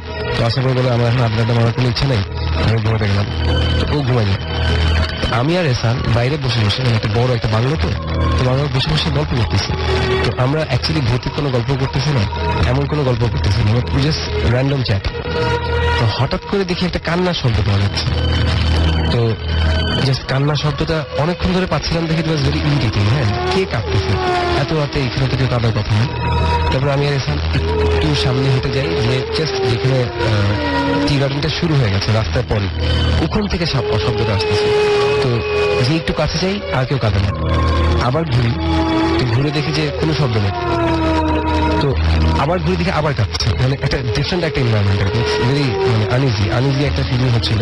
Presence of something was being felt, কিছু একটা আছে, আর কেউ ওখানে যে দুষ্টামি করবে এরকম কারো সাহস নেই অ্যাকচুয়ালি। তো ঠিক আমি আর এখানে ঘুরে জাস্ট আসবো, এমন সময় মানে এত বিকট একটা চিৎকার দিল। এই চিৎকারটা actually it's not possible for anyone to explain. এই যে কেমন এক ধরনের চিৎকার, মানে আর কিছু বলার ছিল না আমাদের, আসলে এত ভয় পেয়ে গেছে। Ehsan being a medical student, ও বলতেছে দোস্ত আমি আজকে মানে ফার্স্ট টাইম বলবো যে actually I have nothing to do. ও জাস্ট দৌড় দিল একটা আমার সাথে, and we just ran into the house and that was the end of the story. Thank you so much Hasan, thank you so much. You are most welcome. আমরা next time আবার আপনাকে call করবো, যদি হাতে আজকের সময় নেই, যদি এরপরে ঘটনা থাকে ডেফিনেটলি আপনার কাছে আবারও ফিরে আসবো, আমরা আপনাকে নিয়ে আসবো আমরা আর কি। আমরা চলে যাচ্ছি আমাদের পরবর্তী ঘটনা, তার কিছু SMS পড়ে ফেলতে হবে। তার আগে যাই আমাদের ফেসবুক ফ্যান পেজে এবং আমাদেরকে প্রদীপ সাহা SMS করেছেন, লিখেছেন ভূত FM রক্স, তিনি এবং তার দাদা শুনছেন। আমাদেরকে এছাড়াও SMS করেছেন ওয়াসিফুর, আমাদেরকে ওয়াসিফুর SMS করেছেন এবং ওয়াসিফুরের SMS আমি দেখতে পাচ্ছি যে আচ্ছা আমি পড়তে পারলাম না, সম্ভবত তিনি ইন্ডিয়া থেকে SMSটি করেছিলেন। আমরা আবারও ফিরে আসছি আমাদের ফেসবুকে যারা SMS করেছেন তাদের কাছে। তবে আপাতত আমাদের যারা SMS করেছেন সেখানে আমি যাচ্ছি। দিদারুল আমাদের নারায়ণগঞ্জ থেকে SMS করেছেন, SMS করেছেন আমাদেরকে হাসেম। এছাড়া আমাদেরকে প্রথম SMS করেছেন, আচ্ছা আমাদেরকে SMS করেছেন শাওন উত্তরা থেকে আমাদেরকে। আচ্ছা অনেকে নামটা শুরুতে লিখছেন না, যার জন্য নামটা শুরুতে না লিখলে আমাদের প্রবলেম হয়ে যায় পড়তে, এবং আমরা প্রথমে যেটা লিখেন আপনি সেটাকেই নাম বলে ধরে মুশকিল হয়ে যায় এখানে। হামজা আমাদের SMS করেছেন আমাদেরকে সাইলেন্ট বয় জনি ফ্রম, পড়তে পারলাম না। আবুল হোসাইন আমাদের SMS করেছেন যশোর থেকে। এছাড়াও আমাদেরকে শুভ SMS করেছেন আমাদেরকে SK ফ্রম চিটাগং। আমাদেরকে লাবিব SMS করেছেন আমাদের ফারা খিলগাঁও থেকে। এছাড়া আমাদেরকে SMS করেছেন দেখতে পাচ্ছি ফয়সাল ঘোড়াশাল থেকে। তহিদুল আমাদেরকে SMS করেছেন শুভ SMS করেছেন আমাদেরকে। এছাড়াও আরো অনেকেই, সাউন্ড সহ আরো অনেকেই। আপনি যদি SMS করেছেন তাহলে মোবাইলের মেসেজ ওখানে গিয়ে টাইপ করুন ফুর্তি, FORTI, ফুর্তি স্পেস দিয়ে আপনার নাম, স্পেস দিয়ে আপনার মেসেজ, আর পাঠিয়ে দিন 9840 নাম্বারে। আর আমরা চলে যাব আমাদের পরবর্তী ঘটনায়। এই মুহূর্তে আমাদের সঙ্গে জয়েন করছেন, আপনার নামটা একটু বলবেন এবং প্লিজ জানাবেন যে আপনি জায়দাদ বসুন্ধরা স্টেশন থেকে এরিয়া থেকে এসেছি। তো আমরা আমি যে স্টোরিটা শেয়ার করবো সেটা শুরু হয়েছিল গত বছর সেপ্টেম্বর থেকে। আমরা ফ্রেন্ডরা মিলে আমরা কয়েকটা ফ্রেন্ড মিলে একটা প্যারানর্মাল ইনভেস্টিগেশন টিম বানাই, just for fun and everything. তো শুরুর দিকে এটা মজাই লাগছিল করতে। যেটা হয় ফার্স্ট ইনভেস্টিগেশন আমাদের অ্যাপার্টমেন্ট বিল্ডিং ছিল বসুন্ধরা রেসিডেন্সিয়াল এরিয়াতে। তো সেখানে ফার্স্ট দিন আমরা যখন যাই বাসাটা খালি পড়েছিল, এবং বাসাটার হিস্ট্রি ব্যাকগ্রাউন্ড আমি একটু বলে দিই। সে বাসাটায় ভাড়া হচ্ছিল না, এবং ভাড়া না হওয়ার রিজন হচ্ছে গিয়ে সেখানে যে মালিক ছিল সে একটা কুকুর পালতো। কুকুরটা রুমের মধ্যে, বাসা খালি ছিল, খালি বাসায় কুকুরটা আর কি রুমের মধ্যে মরা পাওয়া গিয়েছিল, এবং which was যে কুকুরটার ঘাড় ভাঙা ছিল। That was the weird part. তো আমরা এখানে যখন যাই তো ইনভেস্টিগেশন করার জন্য আমরা আমাদের বেস ক্যাম্প বানাই একটা, এবং বেস ক্যাম্পটা বাসাটা প্রায় 2000 থেকে 2500 স্কোয়ার ফিট হবে। তো একটা কর্নার রুমে আমাদের বেস ক্যাম্প থাকে। তো যখন ফার্স্ট সেশন আমাদের ফার্স্ট ইনভেস্টিগেশনে আমি, আমার ফ্রেন্ড আলভিয়া, একটা ফ্রেন্ড ছিল ইফ, তো আমরা 3 জন স্টার্ট করি। তো যখন আমরা বের হই তখন অ্যাটমসফিয়ারটা একটু চিলি থাকে। তো হয়তো আমরা আর কি ব্যাক অফ দ্য মাইন্ডে হয়তো ছিল যে আমরা ভয় পাচ্ছি আর সামথিং লাইক দ্যাট। এর জন্য হয়তো আমরা ভাবছিলাম যে ক্রিপি লাগছে, আসলে কি ছিল আমরা জানি না। রুমের টেম্পারেচার লো ছিল, এবং যখন এগোই আস্তে ধীরে তখন আলবি হঠাৎ আমার পিছন থেকে হাত টান দিয়ে ধরে বলে যে দোস্ত, লাইক আমি জাস্ট ফিল করলাম পিছন দিয়ে পাস করবো। এন্ড তখন আমি ওকে জিজ্ঞেস করি যে are you okay, everything fine. তারপর আলবি ওয়াজ লাইক ঠিক আছে, আমি ঠিক আছি। তো তারপর আমরা ওই রুমটায় যখন আমরা ইয়ে থাকি, যে রুমটা এখানে কুকুরটা মরেছিল, ওই রুমটা যখন আমরা যাই, যাওয়ার পর আমরা সবসময় যেটা করে থাকি সেটা হচ্ছে গিয়ে আমরা কোনো সময় যখন যাই কমিউনিকেট করার ট্রাই করি with the paranormal things and everything. আমরা গিয়ে we tell them to give us signs, to switch off the flashlight and everything, or switch on the flashlight. যখন আমরা যাই আমরা বলি যে এখানে কেউ থেকে থাকেন, আমরা কোনো সাড়া দিন অথবা কোনো সাইন দিন। ঠিক ওই মোমেন্টটায় আমাদের একটা পাশে বারান্দা ছিল, এবং বারান্দার ওদিকে কেউ আসার কথা না, যে কেউ মজা করতে এসেছে আর কিছু এরকম কিছু। 3টা ক্লিয়ার লক ছিল, 1, 2, 3, 3টা পুরো ক্লিয়ার লক। এবং ওই মোমেন্টে আমি আর আলভি এবং এফ আমরা তিনজনের তাকাই, কিন্তু কিছু বলার থাকে না আমাদের। আমরা just speechless and we just ran out from their group. যখন আমরা বেস ক্যাম্পে আসি দৌড়ে, তখন আসার পর যখন সবাইকে জিনিসটা বলি হাবাতে সেটা আমাদের সাথে মজা নিচ্ছিল, হাসাহাসি করতেছিল যে কি বলতেছে পাগল ছাগলের মতো কথাবার্তা, এটা কি হবে, এরকম তো হয় নাকি। তারপর আস্তে আস্তে যখন একজন করে ইনভেস্টিগেশন করতে যাচ্ছে অন্যান্য জায়গায় ওই বাসাটা, ওরকম ওভাবে সব মানে আমরা যখন ফার্স্ট সেশন যেমন ফিল করেছি ওরকম কিছু ফিল করা হয়নি, বাট ওরকম হালকা দুই একটা নক হয়তো আশেপাশে বিল্ডিং থেকে আসতেছে, বাট আমরা যে ক্লিয়ার নকটা শুনছিলাম পুরো ক্লিয়ার 1, 2, 3 ক্লিয়ার 3টা নক ছিল। কিন্তু ওইটা হয়তো যারা 3 জন রুমে ছিলাম আমরা 3 জনই বলতে পারবো, ছাড়া কি বলতে পারবো। তো এরকম ওই রাত চলে যায়, আমরা ইনভেস্টিগেশন করে বাসায় সবাই ঠিক মতো যাই। তো হয়তো পার্সোনালি আমি একটু বেশি ভয় পাচ্ছিলাম, একটু ভীত প্রকৃতির আগে বলে নিই। তো হয়তো আমি বেশি ভয় পাচ্ছিলাম। তো আমি অন্যান্য টিমমেটদেরকে আমি বলি যে এরকম যে দোস্ত আমি হয়তো আর করতে পারবো না, আমি রাতের বেলা ঘুমাতে পারতেছি না, রাতের বেলা ছায়া টায়া দেখতেছি, ঘুমাইতে পারতেছি না, আমার মনে হচ্ছে আমার সাথে কেউ এসে বসছে। তো আমার সাথে হাসি একটু মজা নিয়েছিল। পরের দিকে যেটা হয় যে এরকম 1-1.5 সপ্তাহ পর আমি রাতের বেলা রাত তখন 1টা বাজে, আমি ঘুমানোর চেষ্টা করছিলাম বিছানায়। আমি মনে হয় দূর থেকে আমি আজান শুনতেছি।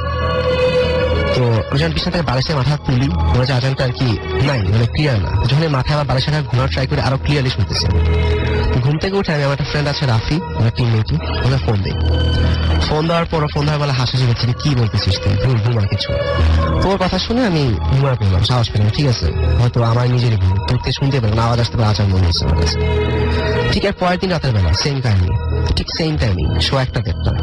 ওই মোমেন্টে আর আমি কাউকে কল দিতে পারিনি। যখন এই সেম জিনিসটা হয়েছে আমি উঠে স্ট্রেট বাবার রুমে যাই, বাবা গিয়ে নক করি, বাবা গিয়ে বলি এরকম বাবা এরকম হইতেছে, পাগল টাগল হয়ে গেছে। তো বাবা হাসি করে বলে যে না কিছু না, ঘুমাও, আর তুমি জিনিসটা করো না, তুমি হচ্ছে ফ্রেন্ডরা মিলে করতেছো এরকম প্যারানর্মাল ইনভেস্টিগেশন, জিনিসটা করো না, জিনিসটা ভালো না, খারাপ। তো বাবার কথা যেটা বলছে, বাবার কথা তো ফেলতে পারি না।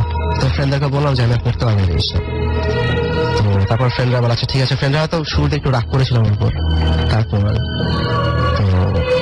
তারপর আমি জিনিসটা বন্ধ করে দিই, আই কুইট ওই মোমেন্টে। এরপরে ওই টিমটা আরো 5-6 ইনভেস্টিগেশন করে, করার পর লাস্ট যে আমি আর এর মধ্যে যেটা হচ্ছিল যে প্রেজেন্স ফিল করছিলাম, ছায়াটা বাসায় দেখতেছিলাম, জিনিসটা আমার উইয়ার্ড ছিল। তো লাস্ট মোমেন্টে যেটা হয় যে লাস্ট ইনভেস্টিগেশন আমি আবার জয়েন করি ওদের সাথে। ইনভেস্টিগেশন জয়েন করার পর আমরা যে বাসাটা যাই সেটা হচ্ছে পাকিস্তান, আমাদের একটা ম্যাচ গ্রেড ছিল বাসাটা পাশে, ওই জায়গাটা আমার বিল্ডিংটা উঠে। তো বিল্ডিংটা ওঠার পর যে ওনার ছিল সেই ওনারটাকে আমরা কোনোভাবে চিনতাম, এক সোর্সে চিনতাম, ওটা বলতে পারবো না এখানে। তো সেখান থেকে আমরা বাসাটায় যাই। বাসায় যখন ঢুকি সবচেয়ে উইয়ার্ড পার্ট হচ্ছে আমরা হ্যান্ডিক্যাম যেটা ছিল, ইকুইপমেন্ট সবকিছু আমরা চেক করে নিয়েছিলাম, আমরা সবসময় চেক করে যাই। যেটা চেক করার পর যখন আমরা ঢুকি বাসাটায়, ঢোকার পর ক্যামেরার ব্যাটারি পুরো লো হয়ে যায়। কিন্তু এর আগে আমাদের 3 ঘন্টা শো করছিল যে 3 ঘন্টা আমাদের ব্যাটারিতে চার্জ আছে, কিন্তু ঢোকার পর দেখছে 7 minute. That was the weird part. তো আমাদের আবার ব্যাটারি চার্জার নিয়ে আবার চার্জ করতে হয়। এবং যে অন্যান্য রুমে যখন আমরা যাচ্ছিলাম, তো যাওয়ার পর আমরা দেখি যে ওইখানে একটা ছেলে, যেটা ছিল ওই বিল্ডিং এর ব্যাকগ্রাউন্ডের হিস্ট্রি, সেটা হচ্ছে একটা রুমের মধ্যে একটা ছেলে সুইসাইড করেছিল। তো হয়তো সেটা ফ্রাস্ট্রেশনে ভুগছিল আর কিছু।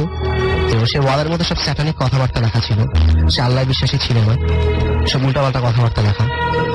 তো তারপর ওইটা আমরা দেখার পর আমার সাথে যে একটা ফ্রেন্ড ছিল অনেক, সে স্কেপটিক, সেসব কিছু আমার বিশ্বাস করে না।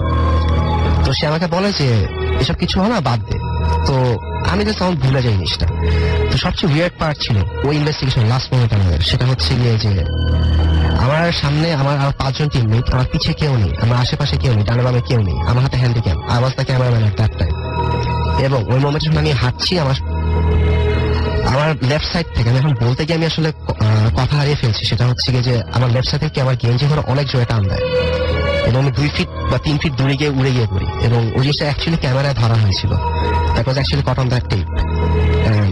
এরপরে আমি বলতে পারবো না যে কি ছিল, এটা কেন হয়েছিল, আমার টিমমেটরাও ছিল ওই মোমেন্টে।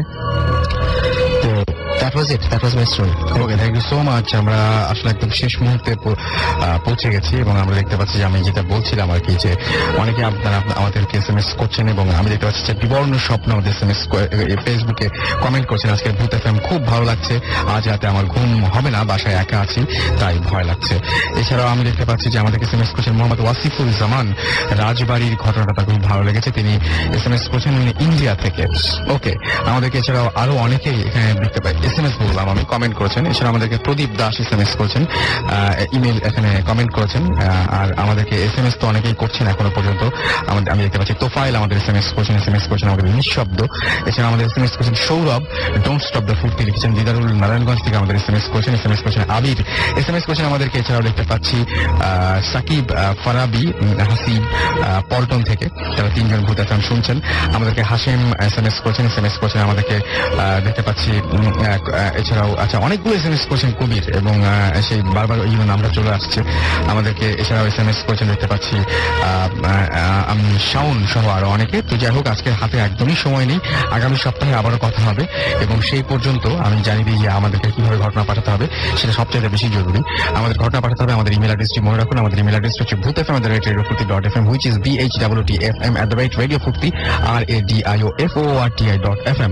আজকে এইখানে সমস্ত গেস্ট যাত্রা উপস্থিত ছিলেন। আমি বললাম যে প্রথম থেকে শেষ পর্যন্ত তারা আপনাদেরকে আনন্দ দেওয়ার চেষ্টা করেছেন এবং আশা করছি আপনারা অনেক আনন্দ পেয়েছেন।